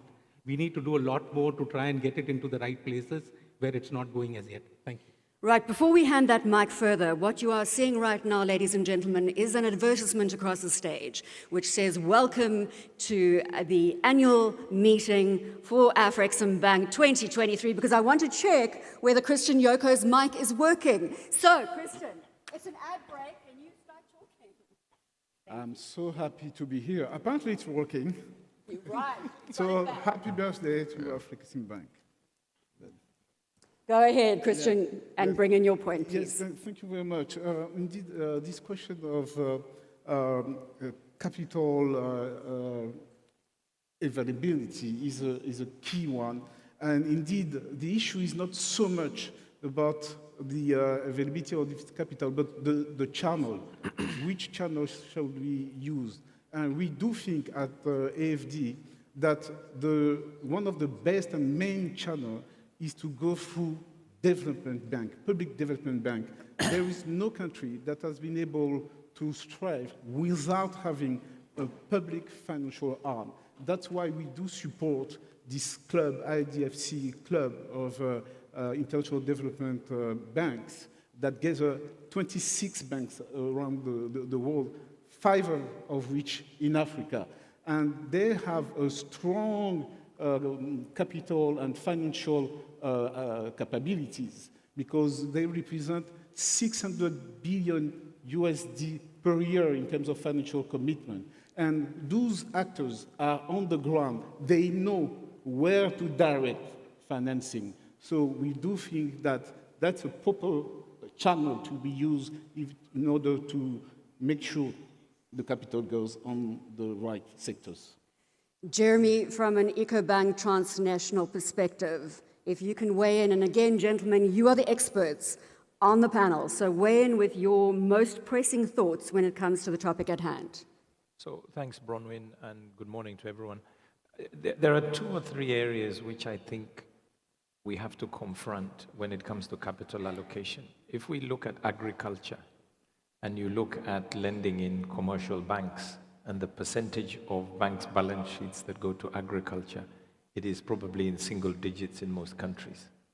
Yet agriculture employs most people and supports the livelihoods of most people. So there's work that I think we need to do in agriculture. How do we organize it? How do we organize smallholder farmers? How do we risk share so that we can take this at scale? And why is that important? It's important because we need to get self-sufficiency in food for our people, first and foremost. So that's one. Second, I think we have an issue around affordable housing. Do we have sufficient affordable housing for people to live in? How do they get on the ladder? and move their lives forward. And then the third, which is the other big employer, is on the SME front. How do small businesses get capital? And it's a complicated area because there's a lot of information gaps. It's difficult to price risk. There is high delinquency. And I think there's more work we need to do working together around trying to see how do we get better at pricing this. They also lack collateral. So it becomes difficult to collateralize your position. So I think those are three areas that I say we've got more work to do in terms of allocating capital. And EcoBank is focusing on that as we do so. Governor Tutuba, if you can weigh in from a Tanzanian perspective, again, we're looking at the fact that capital does exist, but we need to direct it to the appropriate productive sectors. Governor. Thank you very much, Moderator. First of all, I would like to appreciate and extend our appreciation to Afreximbank and the good leadership of our great brother and for celebrating this 30 years of operationalization. Yeah, with regards to Tanzanian experience, well, we have been providing some support to different levels, but with regards to capital, it depends sometimes on the behavior of the recipient. You know, based on my experience, because you have been supporting, first of all, the agriculture sector. We have the Agriculture Development Bank and even other commercial banks where the central bank also provided a monetary policy instrument to lower the interest rates for agriculture. Currently, we are providing at the level of 9%. For those who may develop a bankable project. But as well, we managed to collaborate with the local government authority where they allocate 10% of their own sources to support youth, women, and the people with disability. So by doing so, what I can just say for 20 activities, because I have seen the issue of behavior in managing that capital, where I have realized to have like 3 different behaviors. There are those who are serious with the investments. When you give them capital, they direct you on what you have planned to implement. But there are those whom once they receive a capital, they automatically change their mindset and want to venture other maybe projects. But for us, we have been very strict to enable that even other banks, once they provide the capital to those businesses, they make a closer follow-up to ensure that the projects are also succeed. So, thank you, Governor. I'm going to get Dennis to come in here, Afreximbank's voice on topic at hand. Dennis. No, Go ahead, just hold it close. Bronwyn.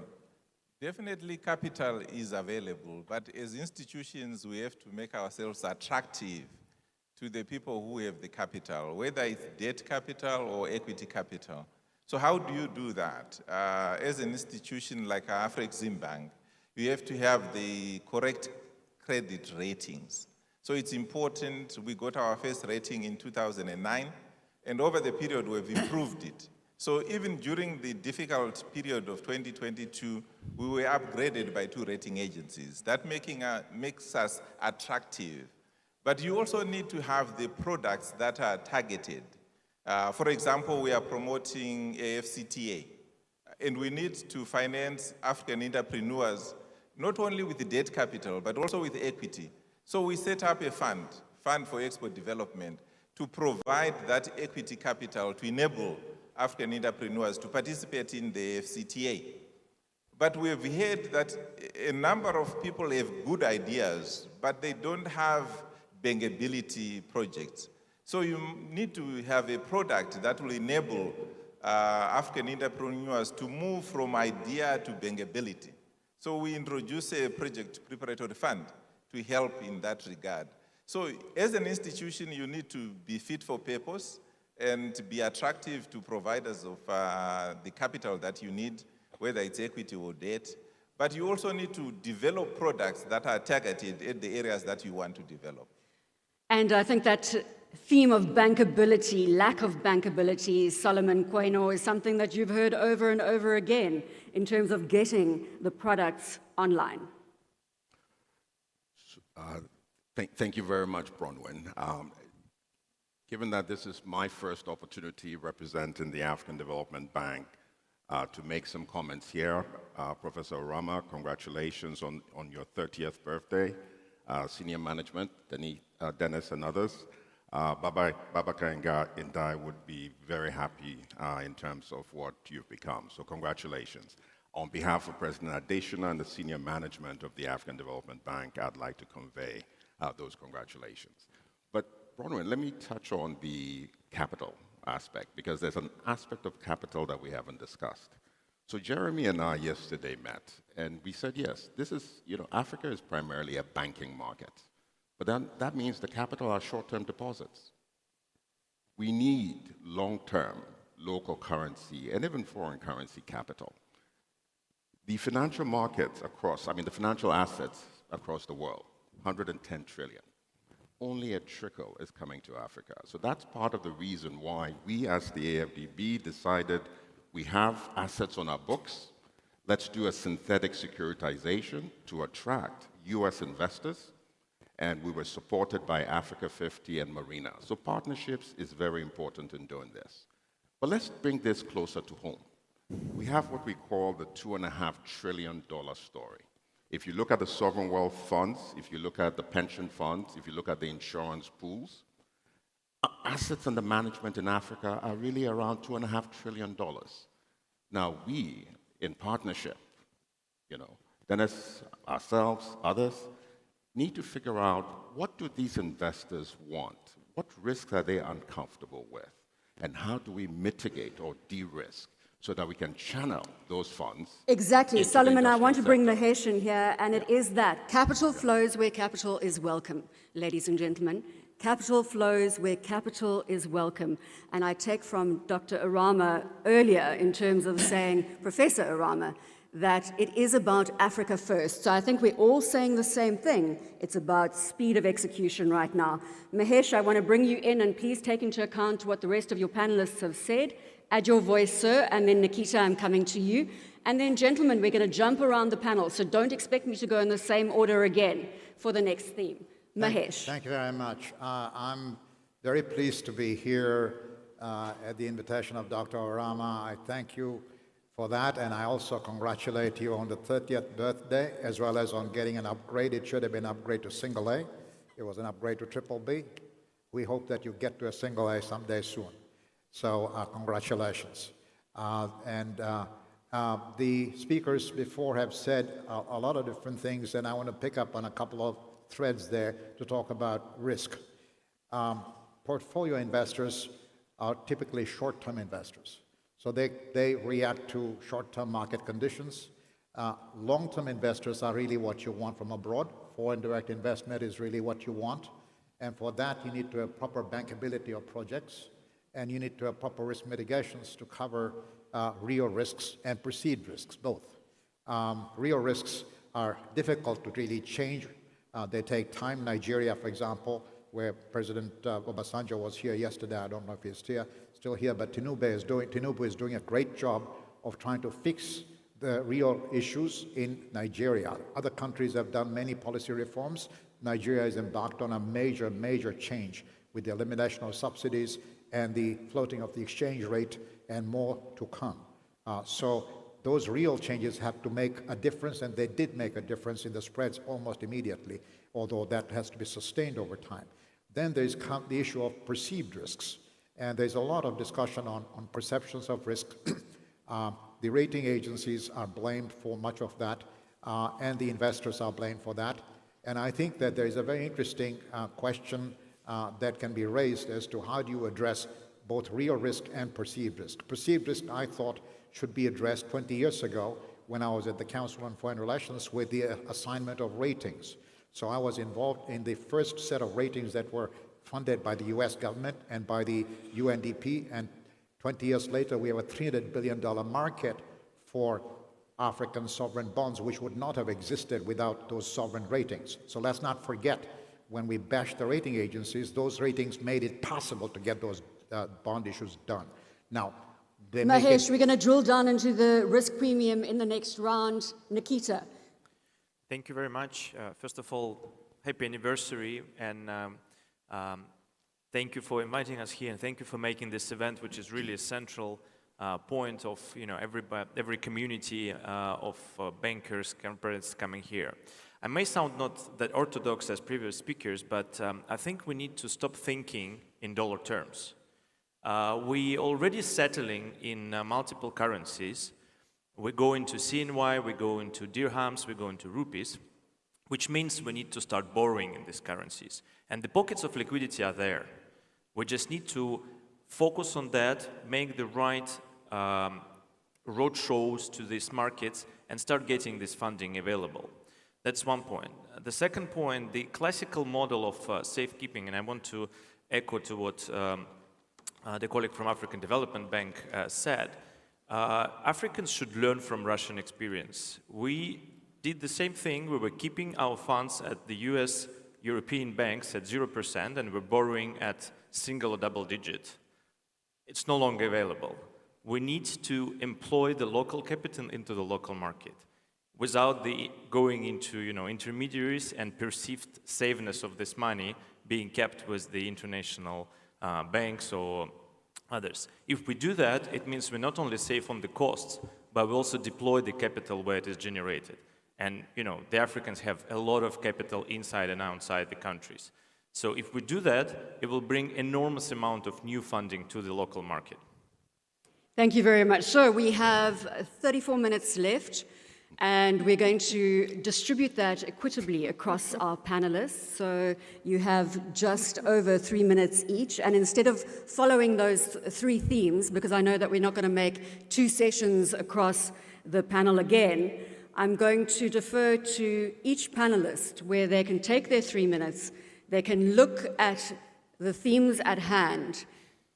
Risk in terms of Africa, perception versus reality. And then I want to include the third theme that I had spoken to you about today, which is innovative instruments and guarantees. So gentlemen, you have 3 minutes each at this stage. I am going to jump around that panel. Mahesh, I'm coming to you right now, sir. In terms of risk premium and looking at the fact that you are going to also innovative instruments, you spoke about them earlier. Your time, sir. Thank you very much. The issue of risk is pretty critical to investors. They look at the question of whether they get fair return for the risk. And when there is market inefficiency, where a premium is too high, the markets go to arbitrage that away. It is, many banks around the world are out there trading securities that are overpriced and underpriced. So if we feel very strongly that we are paying too much premium, let us create a mechanism to make it possible to drive that premium down, create an index of the premium that people can trade and see in the markets, and then see that they can make more money by going to where the premiums are. And that will attract more money and drive the premiums down. I was involved in creating the first CDO in 1988, 89. That took the junk bond markets in the US, where the premiums were very high, and actually there was not even market access, and made it possible to have access for more people by securitizing the junk bonds into CDOs, collateralized bond obligations and collateralized debt obligations. I know they then hit some market problems in 2008, but they were from the asset-backed securities market, not from the high-yield bond market or the high-yield loan market. So there are mechanisms that could be addressing the market inefficiencies that we think we have in African premiums by creating mechanisms to a market itself cure the premiums by creating an index. I like that. We are building solutions, creating an emerging market index. Governor Tutuba, you are up next, sir. 3 minutes. Yeah, thank you very much. Of course, I join hands with my brother, the way he has said, and I've seen in the market. Of course, the issue of premium has been a challenge. Previously we used to get money at a very reasonable terms. And now we are also facing the same challenges. When now premiums goes up, of course, even the margin also is being affected based on the current market circumstances. Now we have seen some of the lenders, they can also accept it to rebrand the financing. And you have seen, especially if you go to ECA, there are some times where if you are not in a higher risk based on the modality or the level that you have been assessed to your country, then you can also get those money in good terms. So based on the premium, of course, sometimes it depends on the structure of the financing arrangement. We used to have, for example, the gender bond, which was subscribed or oversubscribed by some lenders, because the way it was structured, it was targeting to some small and medium entrepreneurship businesses. So people were motivated. So sometimes it depends. We have also witnessed some activity projects, especially if you tied up with environmental sensitive initiatives. You'll find that you can also get some premiums can go low, and at that stage as well, even the margin can also go low. It depends on sometimes the way you structure your financing arrangement. But you have seen to some extent as well, if you are issuing, for example, a bond, which is a lineup with some social services activities, you can also complement to lower the premium. But it depends. For example, for Tanzania, since we have been rated at a B2 plus, then there is a level of margin where, as a country, if your debt sustainability is not at a very risky rate, then you'll get the premiums which will be to some extent affordable according to the level of the market. Thank you very much. So from the beautiful country of Tanzania in East Africa, we go now to the West African Development Bank. Allah, you come in here. Thank you, thank you. Let me take an example, because we are facing these issues of risk and risk premium. We finance on part of our assets, we finance roads.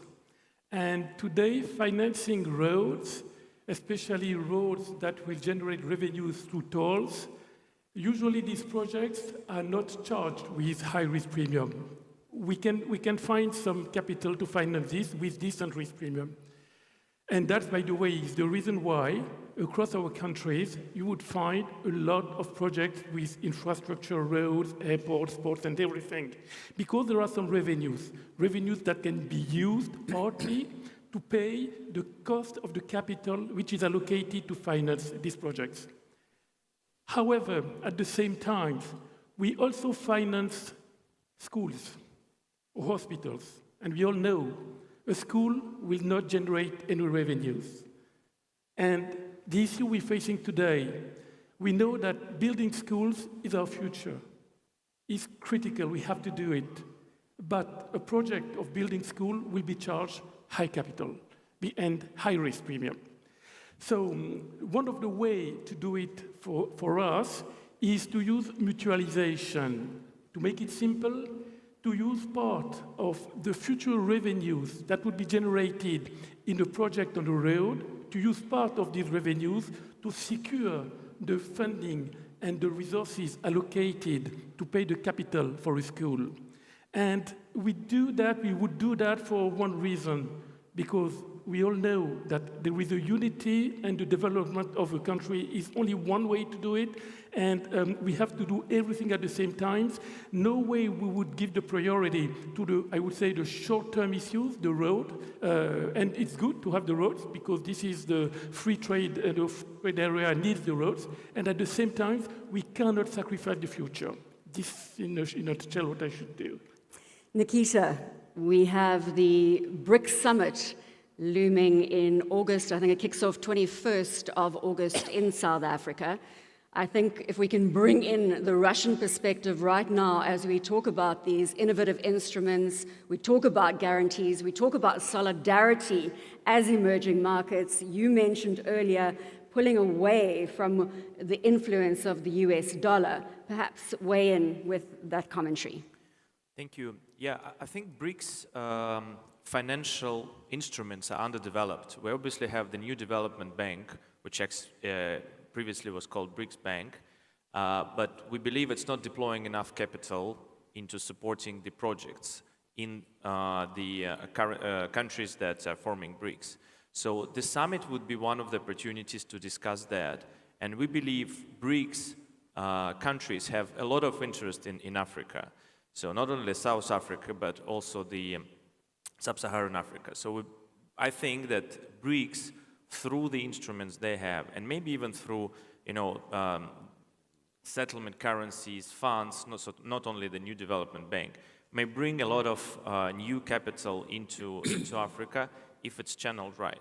And coming back to the question of risk, just one comment. I think that the African institutes that are here in the continent, like Afreximbank, like African Development Bank, should focus more on the guarantee business rather than funding business, because funding is available. The question is that the international market, whether we're talking about emerging markets or developed markets, they're still very much skeptical about African risk.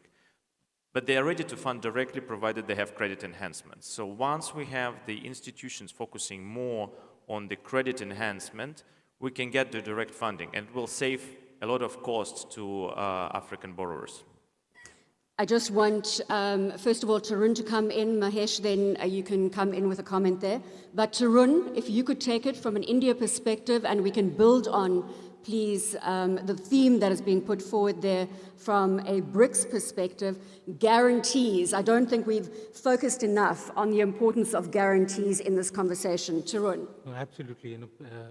On guarantees, I was looking at a report from the Intra-African Development Bank, which said that although MDBs are funding about 45% of private sector resource mobilization, guarantees account for only about 5%.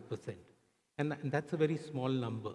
Now, at around the time that COVID hit, we were looking at another study by the Asian Development Bank, which said that the total gap in trade finance is about 1.7 trillion.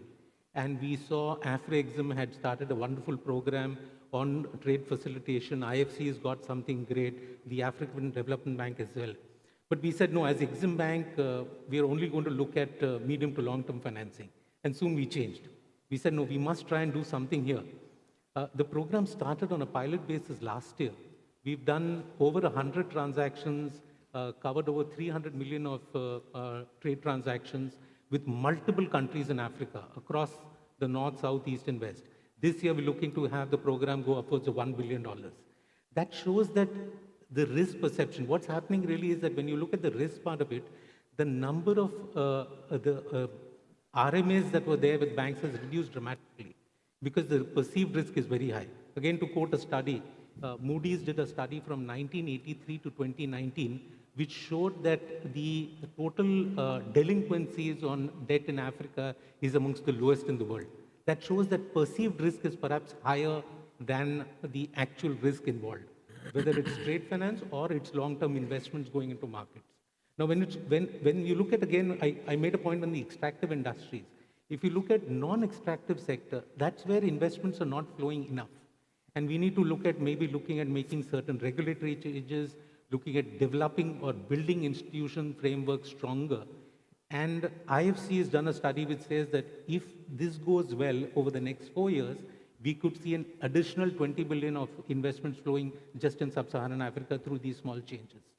So there's a lot that can be done if we get it right. I think the future is very great. I'll just quote a couple of examples.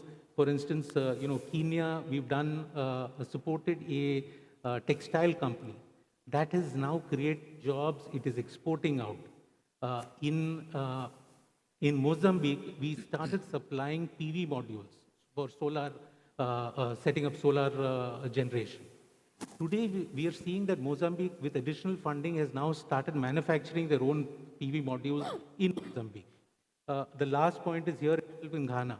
We are looking at a multimodal transportation network because it reduces cost, it reduces freight, it increases our move towards green transportation. And that multimodal transport, that corridor, we are funding it from Tema to Akosambo. It goes up to Burkina Faso. That can be a game changer, particularly for landlocked countries, because you manufacture and then you export out at much lower cost than what would And I otherwise. think that is the issue, is we start looking at these tangible examples of change, then we can celebrate the traction that we are making as Africa. Solomon.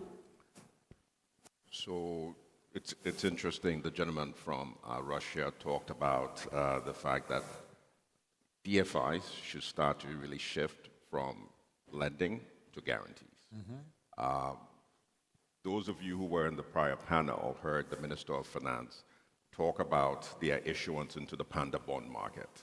The African Development Bank is using its AAA balance sheet to provide a partial credit guarantee to help Egypt diversify its sources of funding.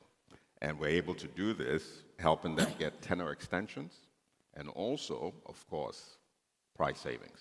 Okay, so yes, we're going to do that. But we've got to go beyond what we as MDBs can do and create African institutions to do the same. And this is part of the reason that we've partnered with, the Pitch Group, the Nigerian Sovereign Investment Authority, the Africa Finance Corporation, to create InfraCredit Nigeria. InfraCredit Nigeria has credit-wrapped infrastructure bonds in that market to the tune of about $500 million to date. Local currency, okay? We're going to create one in East Africa. We're going to create another one in other markets until we really start to mobilize African capital into the productive sectors. So for us, we've never seen a bankable project that cannot find money. So that is the gap that we need to think about. We need to look at ways in which we can scale up project development, speed up project development, especially in green infrastructure. And this is also why we are working with partners. We call it Team Africa, Team Europe combined, and Team America to create the Alliance for Green Infrastructure in Africa to actually speed up, scale up green infrastructure, which is where the gap is in Africa. Thank you. Jeremy Awori, let's weigh in with a private sector voice here. There are a few points that come to mind here. They were mentioned by the panelists. The reliance on outside funding to solve Africa's problems is a mindset shift that we need to move away from. We have a lot of local resources. The question is are we deploying those local resources, and what more can we do to actually get those resources and guide them into the right investment? So what I call local direct investment needs to be a focus, and local currency, local direct investment. For people to invest, they need the confidence. We've talked about perception around the risks that are being taken. Governments need to create that confidence by creating marketplaces that people can rely on, rule of law, that people's business investments will be protected, and that they're doing what they need to do at a macro level to give us that confidence that we're not going to find a reduction in value of our investments over time. There's a point that was also made around savings. How do we push up our savings culture? Whether that's pension savings or just individual savings, which comes back down to banking penetration. If we can drive up banking penetration using digitalized services, then we get cheap funds in terms of current accounts or savings accounts that can be used by the banking system to lend into SME, into agriculture, among others. We need to get better information, in my mind, both at a macro level for external investors, but also at a micro level. How do banks and other financial institutions use information to make credit decisions and rely less notionally on security, as I mentioned before? And then also working with various partners, what instruments can we use and develop that will attract capital? So we've got many millions of Africans in the diaspora who are saying, I want to invest in Africa, but where do I put it? So normally they go and they build a house or they invest in their relative's business, but can we pool together investment opportunities where people can come and say, I'll take my dollars and I'll invest there.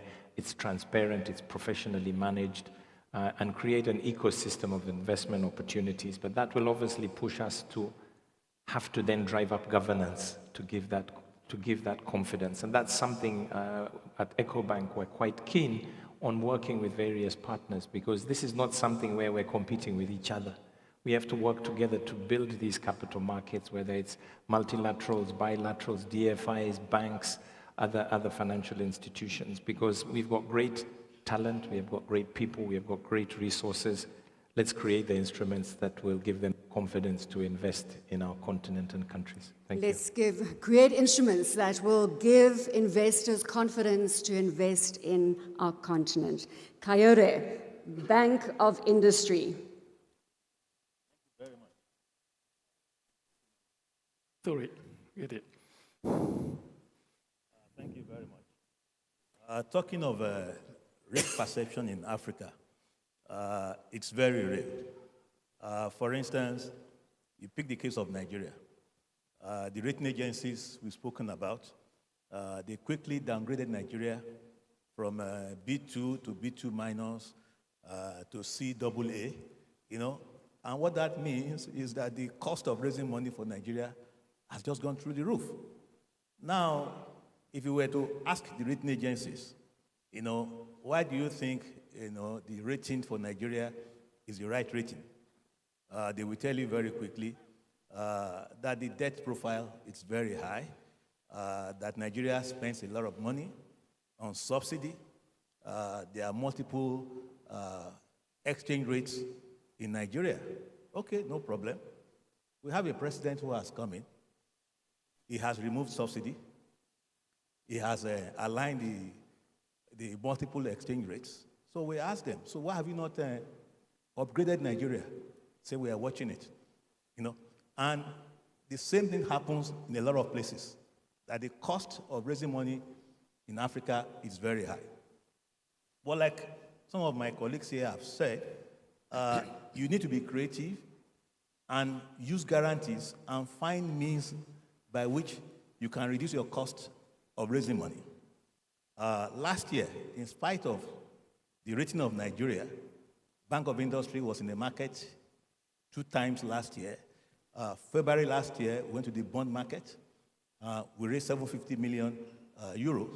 It was very successful before the market went for that north.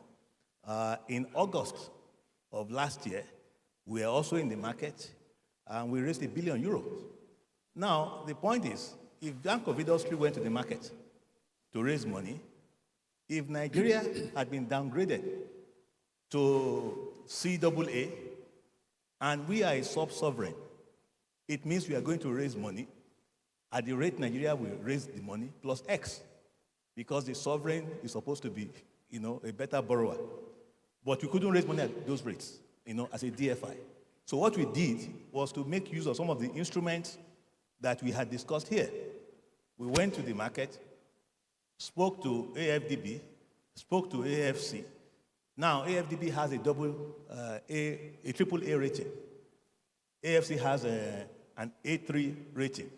So we were able to get a wraparound, with AFC, and that reduced our cost of raising money substantially. So it was successful, and the rate was actually much lower than even Nigeria itself could have raised money. So the thing is that the guarantees are available. If you know what to do, if you are creative, the funding is available for Africa. But then you need to package it well. You need to have good projects. Like Solomon said, there are very few well-packaged African projects. And I think that's a brilliant point to take it through to Dennis. There are very few well-packaged African assets. Do you agree, Dennis, from an Afreximbank perspective? Yes, I do agree. There are very few projects that are packaged, but working together collaboratively, we can actually make that happen. And we are starting to see that. We've worked with the AFC on the Bank of Industry transactions. We have worked with the FDB on a number of transactions. So working together, we can make this thing happen. The risk perception is there. To give you an example, On a standalone basis, Afreximbank is rated A by Fitch. It's public knowledge. But because we operate in Africa, they notch us 3 levels down because of the perception of their risk on the continent. And my view is, where does that perception come from? It comes from lack of knowledge. They don't understand the constituent countries on the continent. You remember when Ebola broke out in West Africa, they were issuing advisories in Cape Town. It's just, they don't know. Our engagement with the rating agency resulted in them reducing those 3 notches to 2, because we're now educating them about the reality on the continent. In terms of packaging, we actually have now established a separate department called Guarantees and Specialized Funding to really focus on this issue of guarantees. We provide our clients with guarantees to enable them to win contracts in support of African contractors. Because if you look historically, most of the major contracts were given to foreigners because even our own governments did not trust the capacity of the local entrepreneurs. So we're stepping in, providing those guarantees to enable them to win those contracts and finance them to import the equipment to execute those contracts. The dam in Tanzania was executed by Egyptian contractors because we provided the insurance that they required, and it's working well. So we are supporting that across Africa. I spoke earlier on about the Project Preparatory Fund. Even the insurance arrangement, the day before yesterday, we launched Afrexsure to ensure that we de-risk these projects and make them bankable. Christian, I remind everybody of the topic at hand. We're looking at innovative instruments. We're looking at guarantees. We're also packaging that with Africa and the risk premium, whether it is perception or reality. Christian. Yes, Bradley. As you know, there was a conference this week in Paris on this new pact on financing development, and this very issue of guarantees and how to bring the private sector in will be addressed during that discussion. The issue has to be addressed in line with the way we can bring the private sector to indeed finance sectors that are in line with the agenda of transforming economies in Africa. And for that, one of the things that the private sector is asking is for de-risking tools. So we need to find and to work more on this window of providing guarantees. At AFD, we try to do this in 3 ways. First, by supporting directly some African institutions. For instance, we have invested heavily with our friends from African Development Bank in Africa Guarantee Fund, for instance. That is a key player in this very sector. The second thing is what Solomon mentioned, to try to work on the platform of actors in Team Europe, going to look for the grant that Europe has in order to allow us, with our loans, to be able to de-risk some operation. And the last venue that we are using within AFD is to work on public payment guarantees for governments in order to allow the financing of key infrastructure that are done under private-public approach. Thank you. Right. So, gentlemen, you have all done incredibly well. We have another 7 minutes, so I'm going to give you 30 seconds each to give me your key takeaway from this discussion, Unlocking Capital for Prosperity. Mahesh, I know you wanted to come in earlier, so I'm going to start with you. In terms of your final takeaway, you have 30 seconds each. Thank you very much. Thank you very much. I would like to say that the initiatives on guarantees are the most important issue. They need to be scaled up. I worked for a guarantee company for a decade in the US, Monoline. Monoline's guaranteed $3 trillion of debt before they hit the skids in 2008. and they had guaranteed 130 billion in the emerging markets, more than all the multilateral development banks combined at that time. We need to scale up the guarantees that you do multiple times. Every development bank has to do that, and they're to be simpler, and they're to be Africa-wide. Country-by-country guarantee companies are fine, but you need diversification to scale up. That's Solomon, what we need. build on, scale up. Capital is available, but we need to actually create the de-risking and the credit enhancement platforms. And I say platforms because we need to aggregate our resources as partners to be able to have a meaningful impact in terms of the project space in Africa. So capital is available, but it's not going to come easy. Let's figure out what we need to do in terms of guarantees and innovation to crowd that capital in.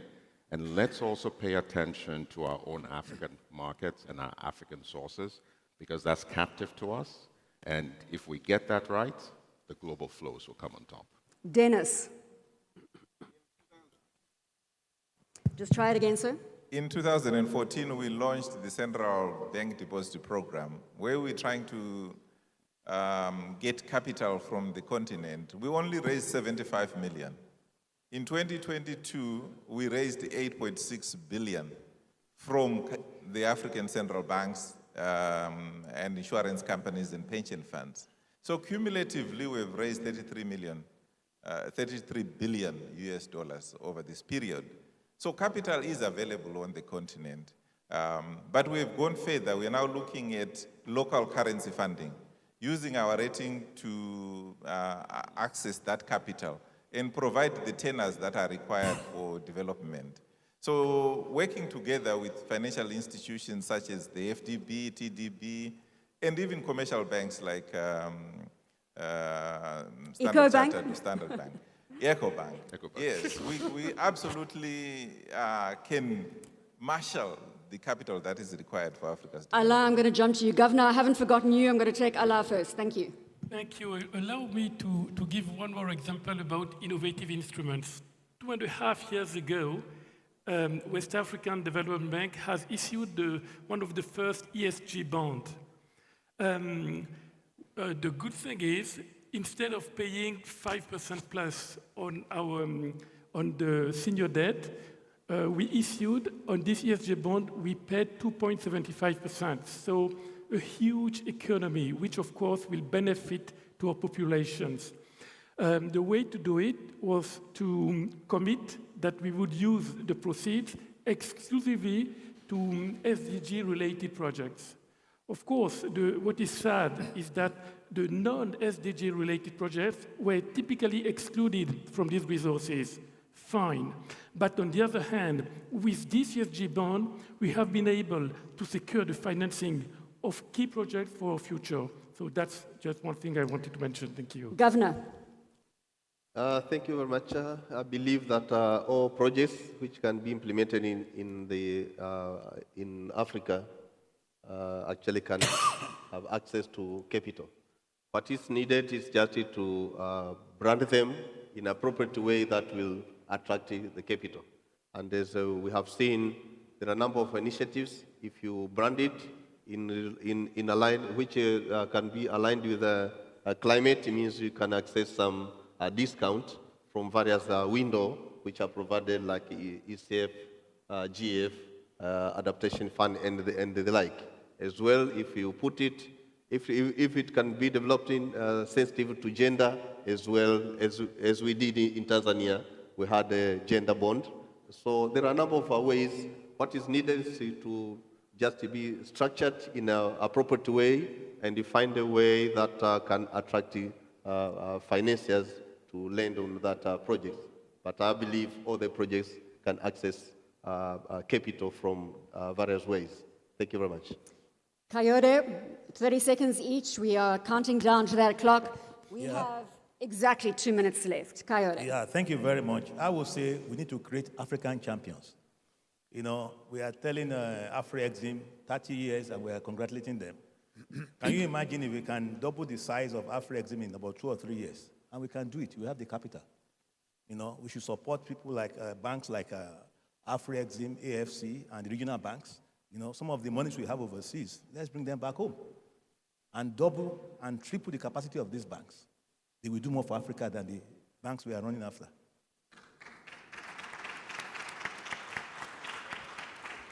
Christian. Yes, in 2 words, I would say that this conversation could not have been more timely. When you look at the context we are in, where needs for financing development in Africa are very, very high, and at the same time, capital flow towards Africa is shrinking. If you look at ODA, for instance, it used to represent 4% of the GDP of sub-Saharan Africa back in 2006. Today, it's only 2.5%.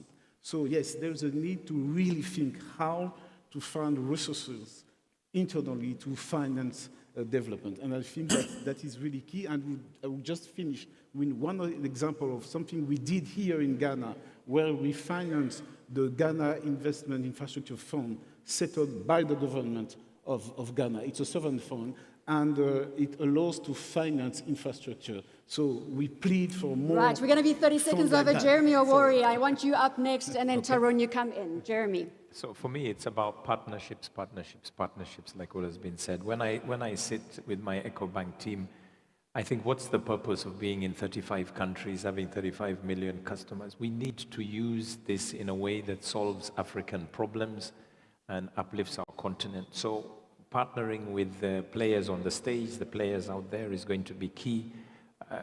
How do we address some of these problems like trade? We've talked about Africa Continental Free Trade, partnerships like PAPS we heard yesterday. We have a platform today in EcoBank that you can do real-time payments across the continent. Why aren't we using that to encourage small traders to be able to do this? I would also say, let's try new things.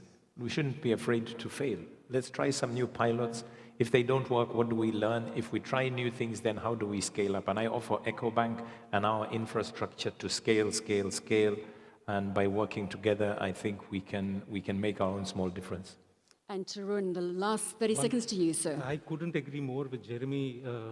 De-risking requires us to look at building institutional capacity of banks and institutions across Africa.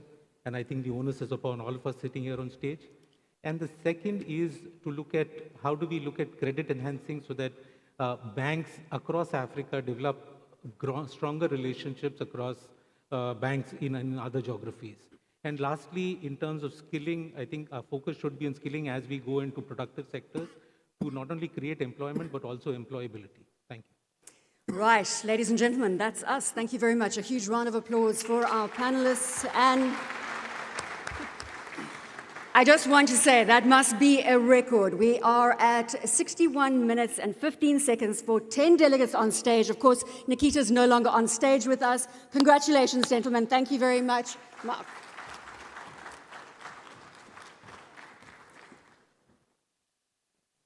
Thank you very much, gentlemen. If I could ask you to exit this way, down these stairs. Thank you for that panel.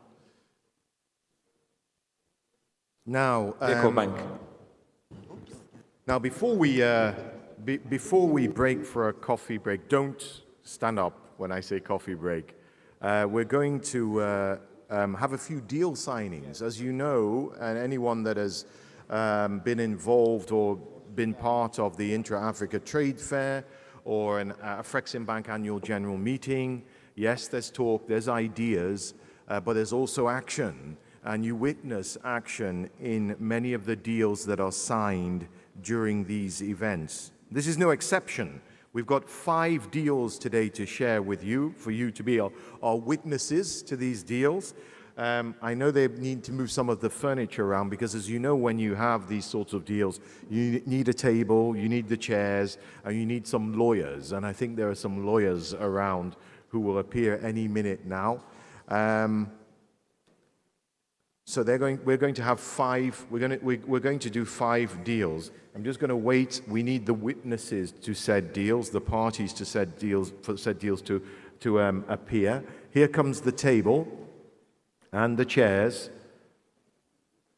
So what I require now for this deal, the first deal that I'm announcing this morning, I need Kanayo Awani of Afreximbank. Kanayo, are you in the house, please? Because you are representing Afreximbank. Kanayo Awani.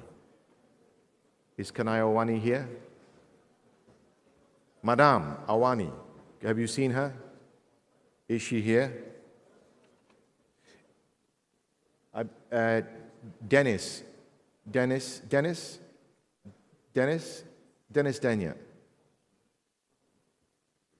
Dennis, you may have to do the honors here because I don't think, so you may have to do the honors and represent Afreximbank.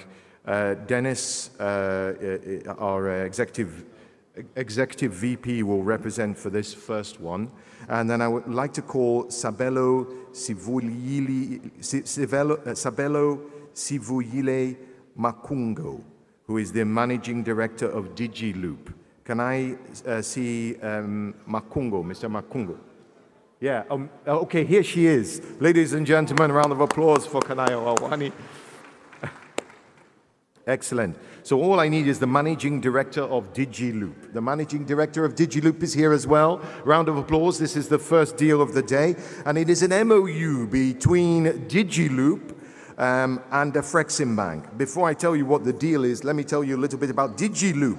It's a company registered in Mauritius that's focused on enhancement and monitoring of external and internally generated revenues for sovereign states, for countries. The company will operate by collating and analyzing big data from crucial economic sectors, including telecoms and financial services, with the aim of presenting actionable insights. Knowledge is power, right? Information that regulators can use to be effective decision makers and form their policies. So that's what DigiLoop does. It loops digital information.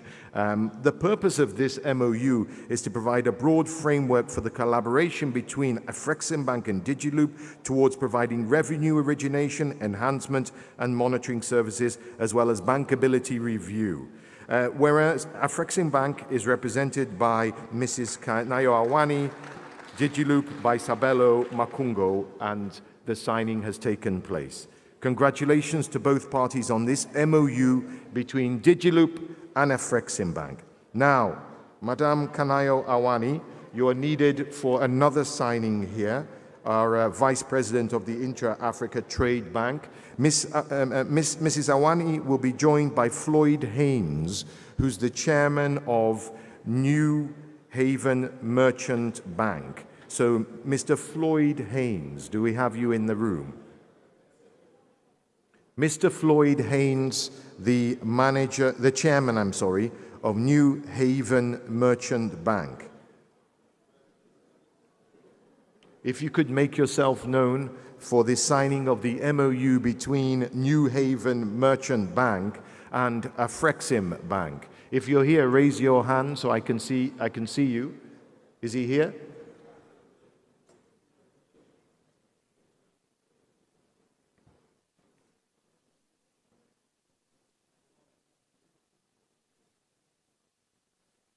So here we have an MOU between New Haven Merchant Bank and Afreximbank.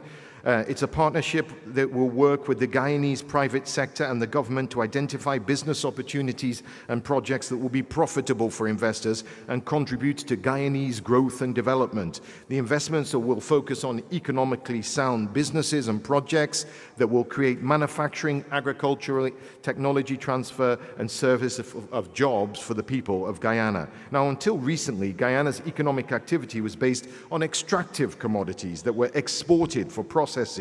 Afreximbank in New Haven will help change